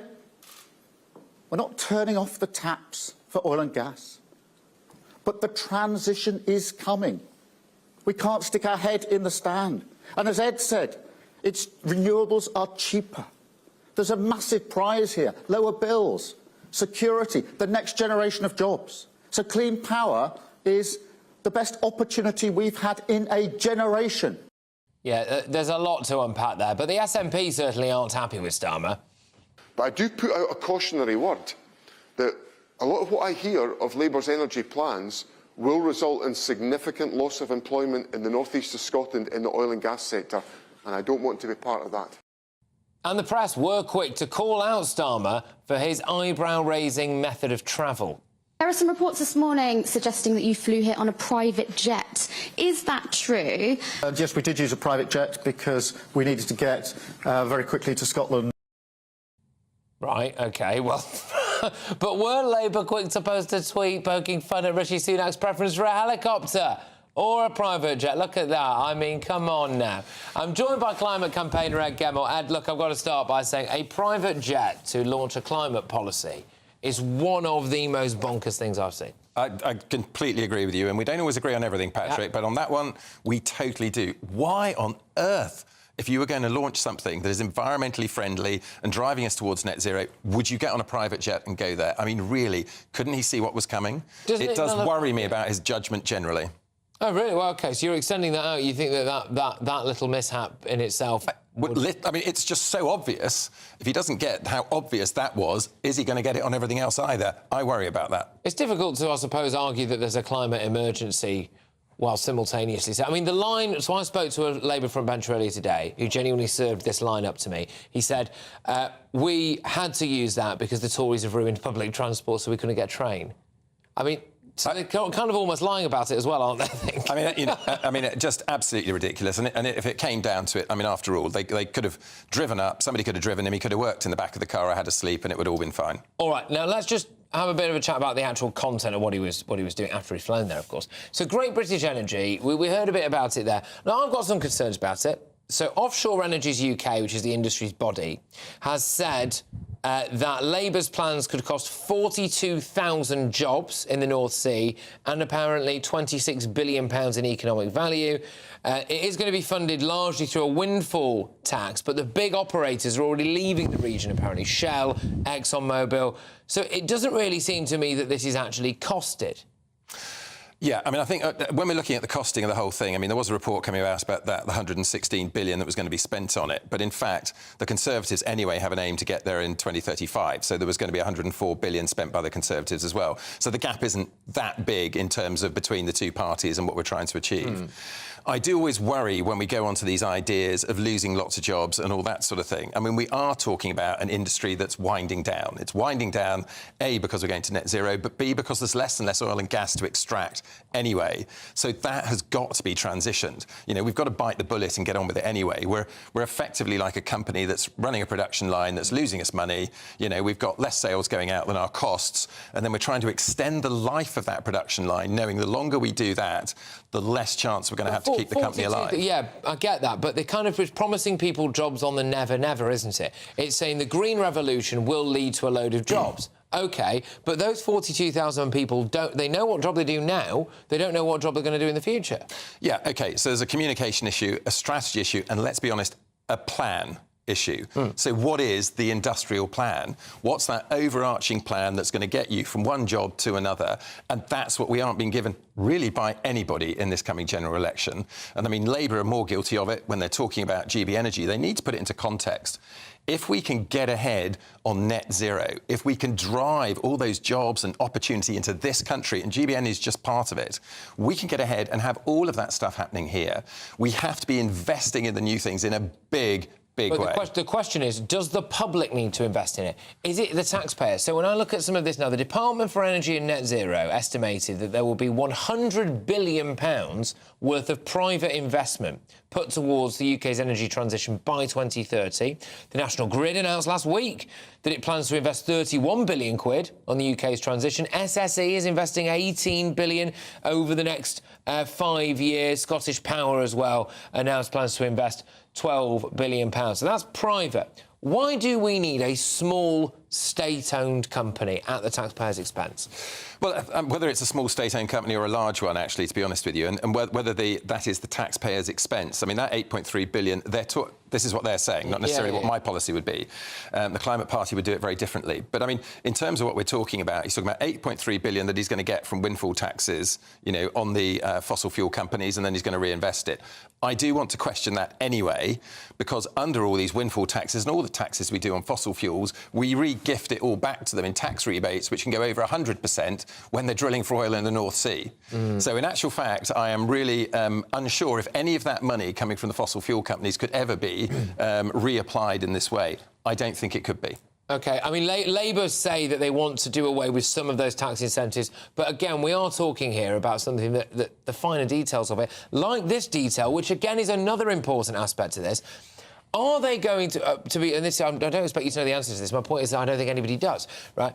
Are they going to be buying existing assets from private sector operators? So are we going to be paying for things that already exist, OK? Or are we going to be paying for Labour to build things from scratch or co-invest in new projects? Because only those last two things would actually add to our energy generation and storage capacity. If we're just buying things that already exist and we just own things, but we've still got the same level of everything. Completely agree with you. I think it should be coming from those last two. I actually think that's the direction. I think also it's the sectors it's going into. So we're talking about renewable energy, but we've only been talking really about wind in their discussions. But what about wave and tide? We've got massive potential in that, which we have squandered. We're using something like 0.001% of our tidal capacity at the moment. We should be putting seed money and big seed money into that to get it going. Then we wouldn't have to have these discussions about the lights going off and everything when we switch to wind and solar. I mean, our tide capacity is 20 gigawatts. And as you and I sit here today, we're using about 28 gigawatts. Right. Probably around half of that, a bit under, is probably coming from renewables. And we're importing a whole load of it on interconnectors. If we had 20 gigawatts of tide out there, we'd be exporting. It would be an export industry. It would be turning our trade deficit into a trade surplus, and Britain would be making money. So, look, from what you know of Great British Energy so far, which is what everyone knows, I dare say possibly a bit more than what everyone knows, this is your bag, you are into this stuff, you know. Well, how would you rate this out of 10, really? And not just in terms of, oh, I know you want to go very far with the climate, that's exactly what I would expect, but just in terms of something, in terms of how it's thought through, cost effectiveness, you know, communication, etc. Good idea generally. Absolutely got to go ahead and do it. Right area. We've got to be investing in all of these new things, and much heavier than this. Communication, appalling. I mean, really delivered to the British public in a terrible way. The optic, as we talked about, was awful. And it's not communicated really in the way that says to people, look, we're going to make money out of this. It's not just about saving a bit on our bills. It's not just about energy security. We get in and do this in energy, and we do it 10, 20 years before other countries. We're going to make money. All the tech we're creating, we can export. All of the energy we can export when we get there, if we do it all properly. There's lots of upsides putting money back in the pocket. That implies they don't quite know the answer to all those questions yet, I think, doesn't it? I think they are tippy-toeing around like they are on a lot of issues, and they're not going at it full hog. And when you're so far ahead in those election polls, you should just be going for it. OK, all right, interesting take. Look, Ed, thank you very much. Great stuff. That is Ed Gemmell there, who is climate campaigner. Right, so next, what is happening in Puerto Rico?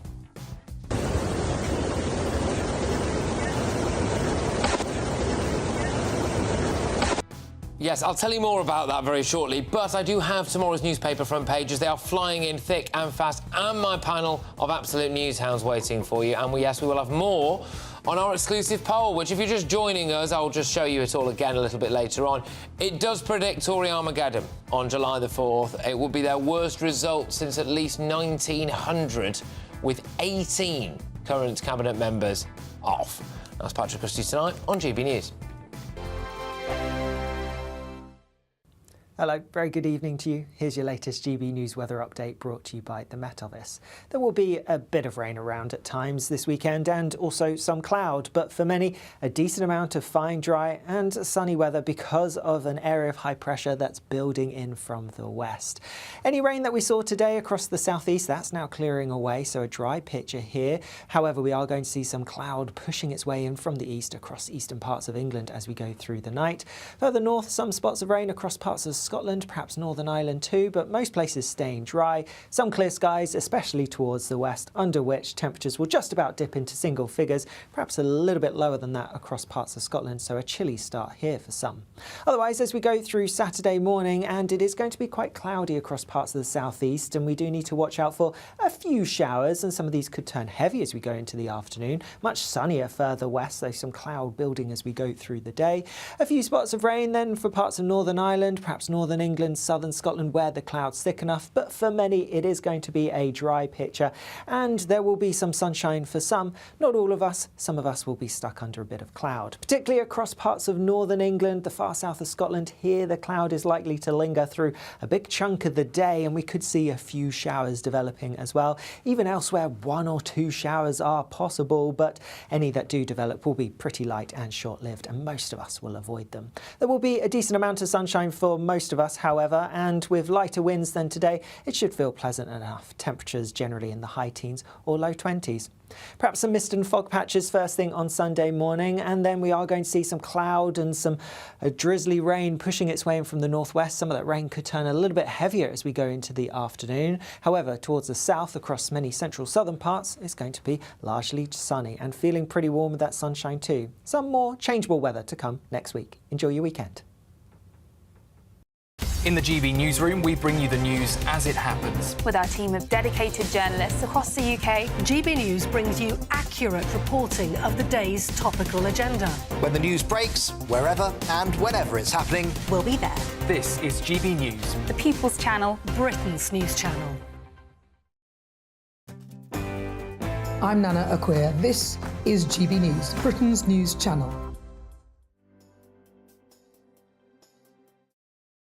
Join me, Neil Oliver, every Sunday night at 6 p.m. on GB News. And if an hour is not nearly enough for you, go to gbnews.com for special extended episodes online every Friday at 9 p.m, where we can truly get into the nitty-gritty of what's going on. GB News, Britain's news channel.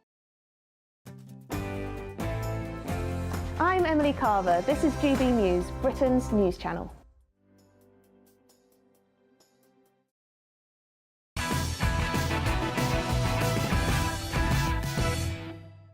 Welcome back to Patrick Christys. Tonight I have got tomorrow's newspaper front pages for you. Let's do it. So I'm starting with the Daily Express. At-home test to turn the tide on prostate cancer. A pioneering at-home test is set to turn the tide on prostate cancer, saving thousands of lives each year. Apparently it's a saliva check, and it searches for markers in a patient's DNA and identifies those who are at the highest risk. So it's a good medical breakthrough for us there. Let's go to the Daily Mirror, I think. Yeah. So deluded, deranged and dangerous. Felon Trump rails at migrants in diatribe against justice. Guilty Donald Trump turned his rage on migrants yesterday before a fiery tirade against an unfair trial. Let's go to the Daily Mail. Trump rages at Biden's fascist state. Former President blasts his successor after bombshell guilty verdicts, but then Biden calls him reckless and dangerous. There is also a story there, which we will go into, written by Boris Johnson, which says this is a mob-style hit job and will make a Trump victory more likely. Let's go to the Daily Telegraph. Johnson, Trump is a victim of a hit job. Former Prime Minister says lawfare is backfiring and conviction will make re-election more likely. There's a picture of some of the royals there on the front as well. The King and Queen watch their horse, Treasure, apparently. And also, Labour still can't be trusted on defence, says Grant Shapps. They say that he says that they would let us down on nuclear deterrent. They also have a bit on the Post Office there, signing a 5-year deal to keep the Horizon software in place, apparently. So, wow, there we are. Right, I am joined by my wonderful panel this evening, and I, of course, have got columnist Harriet Sargent. I've also got John Sargent, and I've got political commentator Joanna Jarju. Now, look, we've had the countryside, swimming, gardening, and now cricket joining the list of things that are racist, apparently. One of the game's most high-profile figures, Azim Rafiq, criticised the sport for its boozy culture that he claims alienates Muslim cricketers and fans and makes them feel excluded.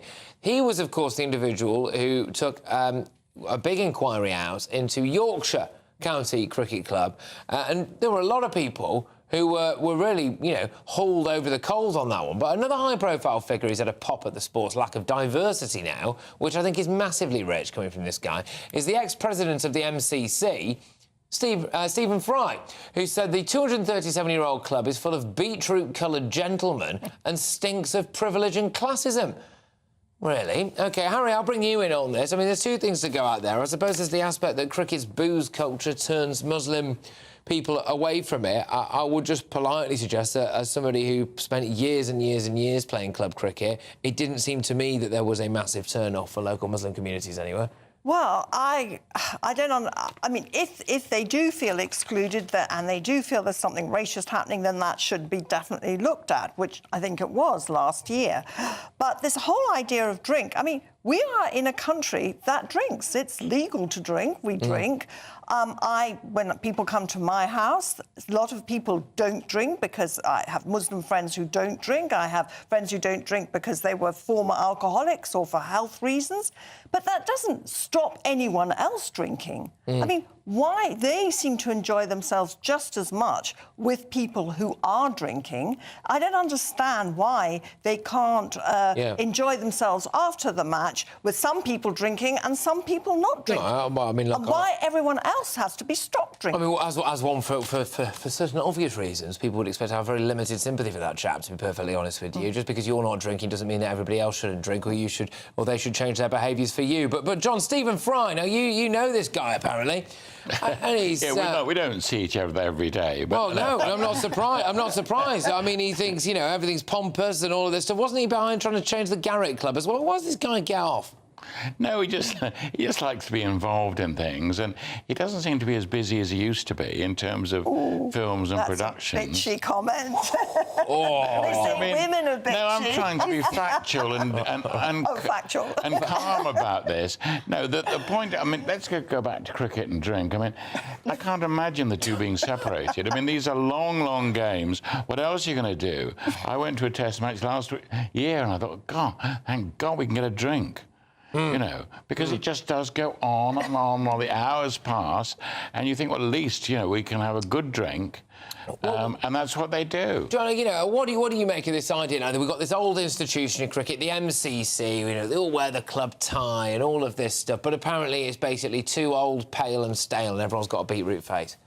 Well, I mean, in some sports, obviously, it is notorious that it is, you know, some minorities might feel like they're not included or not welcomed, and people even we were talking about before, a story about, you know, walking and hiking and how inclusive that is and how open that is to minorities to feel like they're a part of it. But when it comes to the drinking thing, I completely agree with John and Harriet. You know, we're in an environment where there's different sports. It's like saying that Muslim people also can't participate in football, and we know there's a big drinking culture in football. I have Muslim friends also that might come on a night out and not drink. I think the difference is if there is actually things that make people feel uncomfortable who don't drink, like if there's celebrations and you're, you know, spraying champagne in someone's face who clearly their religion doesn't adhere to that, then that is a problem. But I think to say that other people make you feel uncomfortable for drinking, but he does have a point that potentially maybe the culture isn't that welcoming to other races. I get that, but then I suppose it does bring it back to the idea about why should we change an existing culture in order to accommodate somebody else? Well, I lived in Japan for 7 years, and I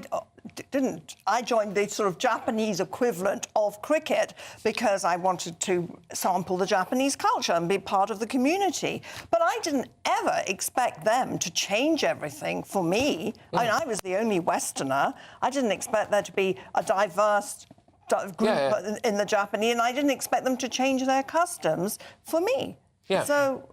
Yeah, fair enough. Yeah, I mean, it does seem, though, I mean, it was accepted by Yorkshire Cricket Club there had to be changes.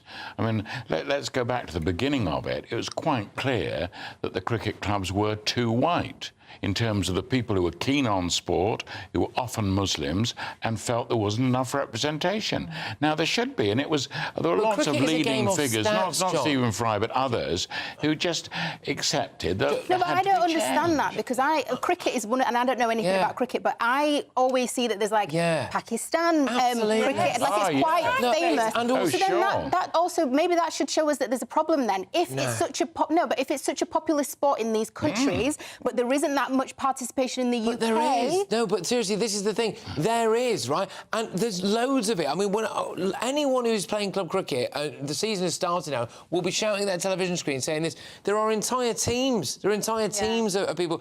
And the other aspect of it is, as well, is cricket. Cricket is so stats-based, right? Your bowling average, your batting average. There comes a point where you cannot be denied, right? So, and anyone, I'm sorry, but really... Well, good, though, Paddy. I mean, let's agree with that. I mean, That's you've played For once, we're all agreed. This is an amazing moment. It just seems really weird to me anyway, because cricket just seems a bit more highbrow, I guess, that you wouldn't really see, like, people boozing, like football, obviously, it's like all the hooligans, quote-unquote. Is it not? I think still, the clubhouse is still a phenomenal place. But, all right, anyway, here's some striking footage of three poor American children who got caught up in somewhat of a flash. Have a look at this.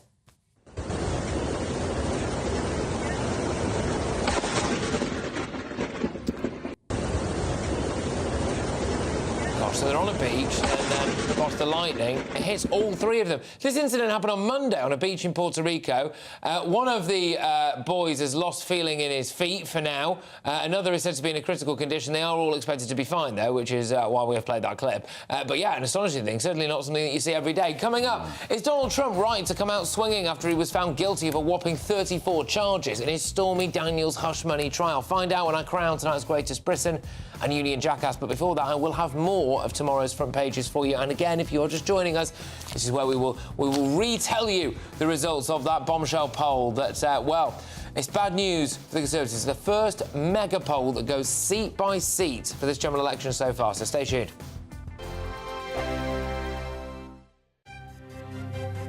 GB News Breakfast, every day from 6 a.m. Joint CEO at the UK Sepsis Trust, Dr. Ron Daniels. Very good to see you this morning. Why is it with sepsis we sort of hear very little about it in day-to-day life until there's either a big story or a big tragedy? Why is that? Is it common? Well, it's astonishing, isn't it? We have a condition here that affects nearly 250,000 people across the UK each year and claims 48,000 lives. And just for context, breast cancer, and I'm not diminishing how horrible that can be, claims 11,000 lives. So sepsis is 4 times more prolific as a killer.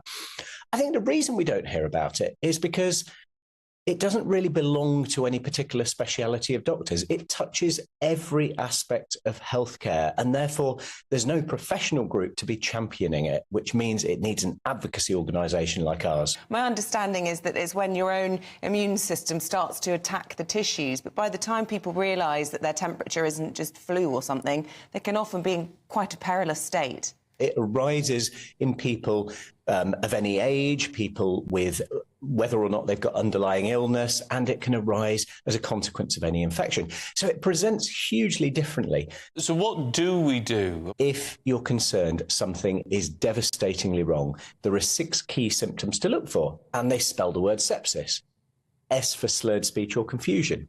E for extreme pain in the muscles or joints. P for passing no urine, no water in a day. S for severe breathlessness. I for it feels like I'm going to die, and people really do say that. And then the final S for skin that's mottled or discoloured or very pale. Any one of those 6 in the context of infection, it goes straight to A&E. The People's Channel.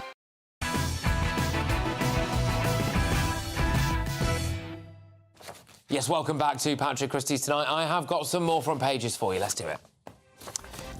So we go with The Guardian. Zelensky, Russian troops are laughing at and hunting us. Apparently it's an exclusive interview as well on the inside. Ukrainian leader says the US delaying use of Western weapons on targets inside Russia has cost lives. Let's go to the Eye. UK voters' message to the Tories, it's time for change.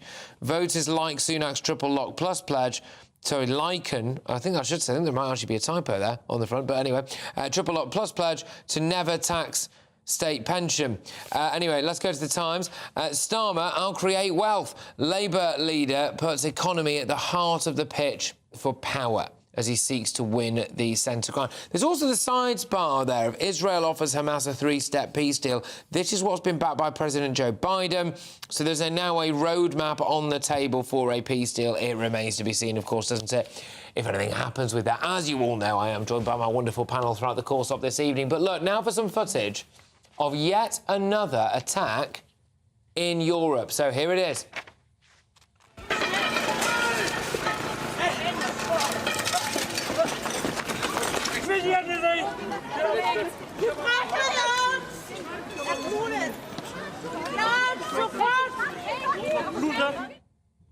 Yeah, so that was a man wielding a knife there. I don't know if we could maybe replay a bit of that footage as well, but it was a man wielding a knife. He attacked several people, including a police officer, at an anti-Islam event in the German city of Mannheim earlier today. Now, he was shot dead by police after he stabbed a well-known anti-Islam campaigner under the bystanders at a political rally. The policeman was also stabbed in the neck. But there's a couple of things about this that I will say are bizarre, so I'll make it very clear. The police, despite the context of this, are yet to say this is a terror attack, OK, which you can read into that what you will. It was a stabbing, a mass stabbing against people who were there to campaign against the rise of Islam by a chap who is described as an ethnic minority. But, however, the police are yet to describe that as a terror attack. It does come, though, after the French authorities also said that they have foiled an Islamic State plot to attack the Olympic Games in Paris. Harry, we are living in dangerous times, but I look at that and I see some of the optics there of a police officer in Germany kneeling on the back of a bloke who was trying to fight back a bit from the person who was doing the stabbing, who then gets stabbed in the neck himself. And you think, isn't that just Europe in a microcosm there, really? Yeah. We should be going after the other person. I mean, it's very, very depressing. And you know, we've got more and more of these attacks. And again, it's on a politician. He's a politician. Is this the an activist? Yeah. It's not, you know, that you can't actually stand up and talk in public, within a small group of people, without the danger of being stabbed, and being attacked. Well, it's not normal, is it? It's not normal, and it's not right. And why shouldn't he stand up and say this? This is not an anti-Muslim. This is an anti-Islam, which is very different. He's anti-Islamist, and he has the right to. Well, ironically, it may well turn out that he has every right to be, given what we've just seen there, actually. But certainly, what we're seeing the French authorities talking about in Paris as well. John, you know, again here we have, you know, well done to the authorities for foiling it in the case of Paris, and I hope that remains the case. But you know, us changing our way of life or having to consider things as a result of one radical ideology. Well, there's certainly an effect of that. I think the worry, too, is that it becomes a kind of almost a grotesque way of saying it, a fashionable activity. You know, it's a copycat activity. What do I do with this? And I think the other problem is, if you've got people who are seriously unbalanced, the idea of putting themselves into a position where they might be killed could, for so many people of this sort, I say so many, not that many overall, but it could be an attractive option. That's what makes it so terrifying. It's people who want, in fact, to be shot, who want to be killed, who want to be martyred. Now, that is completely different. There was always an assumption, I mean, years ago, if you were a politician, who would want to attack you knowing they would die in the attempt? And this was true of prime ministers and presidents. And the whole idea of John F. Kennedy going to Dallas and things, the idea that he would be safe, who would think of shooting him because they would be immediately killed? So the assumption from the security forces, that was the first assumption. Now you fear, wait a moment, be careful, because someone may come in who kind of wants to be killed.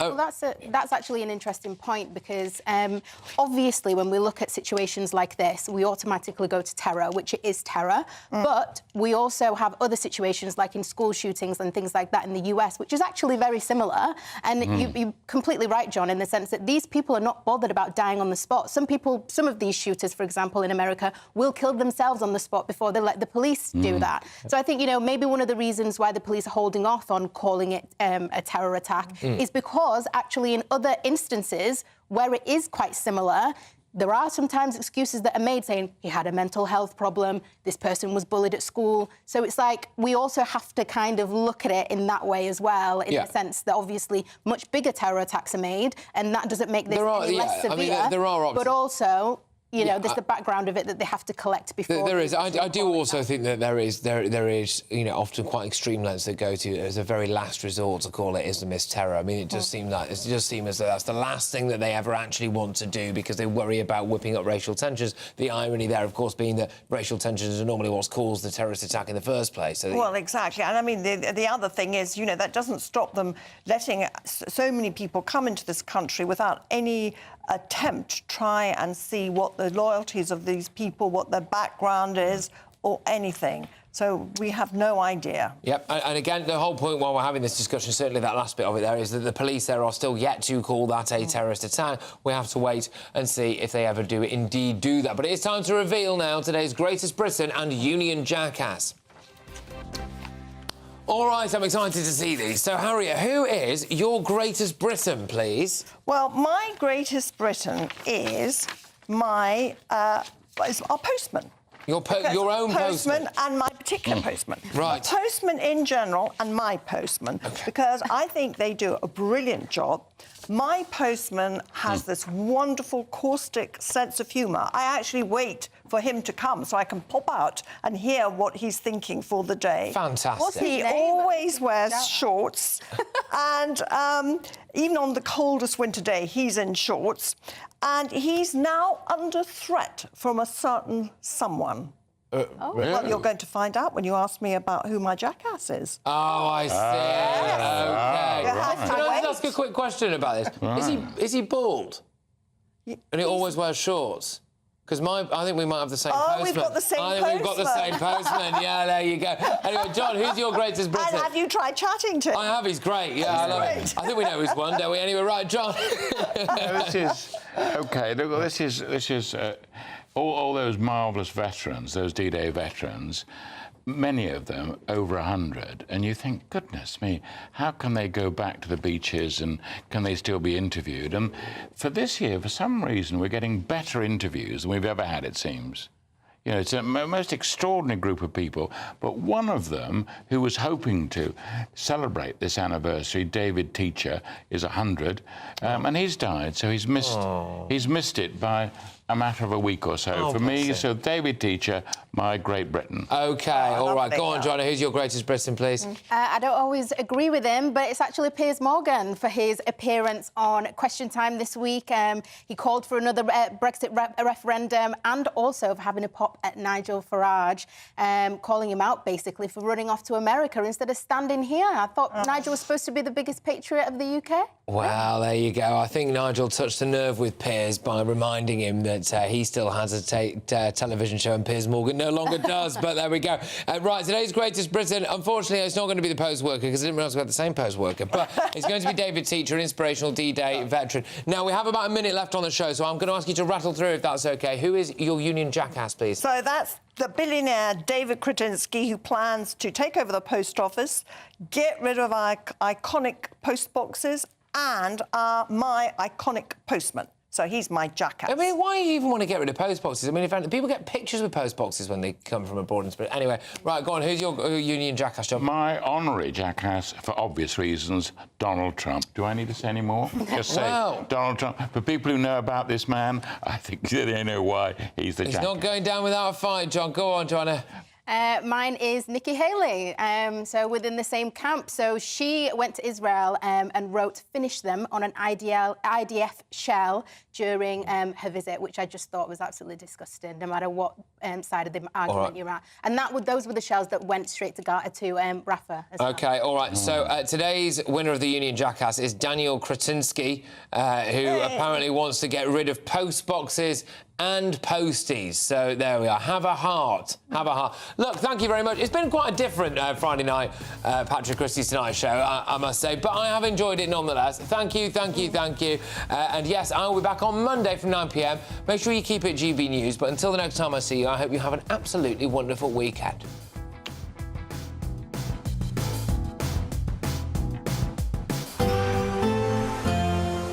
A brighter outlook with Box Solar, sponsors of weather on GB News.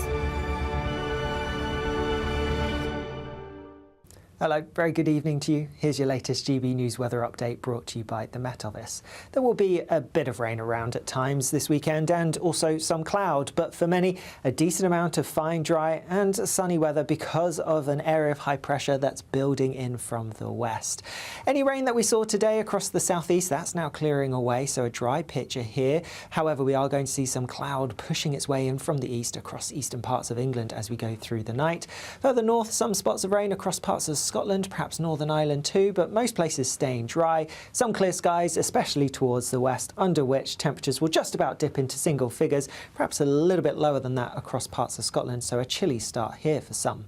Otherwise, as we go through Saturday morning, and it is going to be quite cloudy across parts of the southeast, and we do need to watch out for a few showers, and some of these could turn heavy as we go into the afternoon. Much sunnier further west, though some cloud building as we go through the day. A few spots of rain then for parts of Northern Ireland, perhaps Northern England, Southern Scotland, where the cloud's thick enough, but for many it is going to be a dry picture, and there will be some sunshine for some. Not all of us, some of us will be stuck under a bit of cloud, particularly across parts of Northern England, the far south of Scotland. Here the cloud is likely to linger through a big chunk of the day, and we could see a few showers developing as well. Even elsewhere, 1 or 2 showers are possible, but any that do develop will be pretty light and short-lived, and most of us will avoid them. There will be a decent amount of sunshine for most of us, however, and with lighter winds than today, it should feel pleasant enough. Temperatures generally in the high teens or low 20s. Perhaps some mist and fog patches first thing on Sunday. Hi there, I'm Michelle Dewberry, and I'm going to take a second to tell you all about my show, Dubes & Co. We start off with the issues of the day. We then bring in both sides of the arguments. We get rid of the disrespect, and then you throw me into the mix. And trust me, I'll tell it exactly how it is. And then, of course, the magic ingredient, you at home. We mix it all together, and what have we got? In my opinion, the best debate show in town. Monday to Friday, 6 till 7 on GB News, Britain's news channel. Join me, Camila Tominey, every Sunday at 9:30 when I'll be interviewing the key players in British politics and taking them to task. This report basically says that he's not fit to stand trial. With an upcoming election looming over Westminster, now is the time for clear, honest answers. I agree. And that's precisely what I'll get. Is he indecisive? Incompetent? That's the Camila Tominey Show at 9:30 every Sunday on GB News, the People's Channel, Britain's election channel. Nana Queer, weekends from 3 p.m. What about the elections? Because it seems that the King and everything is moving because of it, and we've got a lot of royal engagements and things that happen at this time. Yes, well, you know, it means that he has to take more time and be at home. He can't go to all the things he wants to do. He's been doing 5 a day, which is probably made Camilla a bit cross. But what they still hope is that they can get the Japanese Emperor and Empress over. That's in July. That they can go to France for the 80th anniversary of the fighting. And he will be able to do 1 or 2 things. And Ascot he's very keen to do. Now, those aren't things that are political in any way.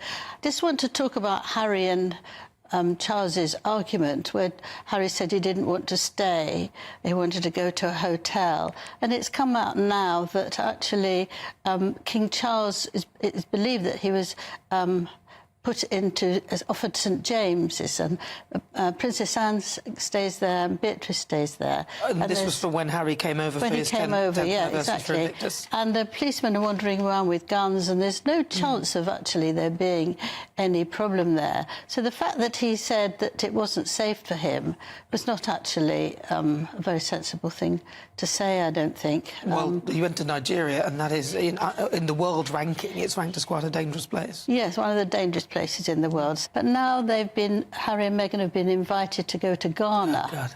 Well, it's interesting because my parents are from Ghana. I have Ghanaian heritage, and I'm thinking she'll probably then claim there's a percentage that she's Ghanaian as well. I'll be like, hang on a minute, you were Maltese, you're also Nigerian, and now you're going to say you're Ghanaian and German. Yeah. Come on. Thank you very much. Squeeze it in. Yeah, let's get them all in. Angela Levin, thank you very much. Thank you. The People's Channel.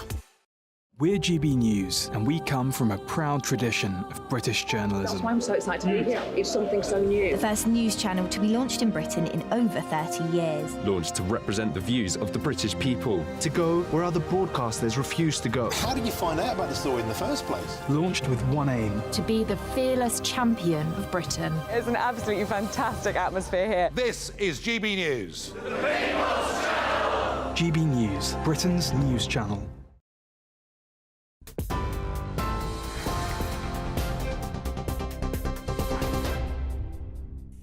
It's 11 o'clock. You're with GB News. The top story tonight. Lord David Cameron, the Foreign Secretary, says Hamas, the terror group, must accept the new ceasefire deal outlined by President Joe Biden earlier on this evening. The US brokered proposal would begin with a 6-week ceasefire, the return of Israeli hostages, the withdrawal of Israeli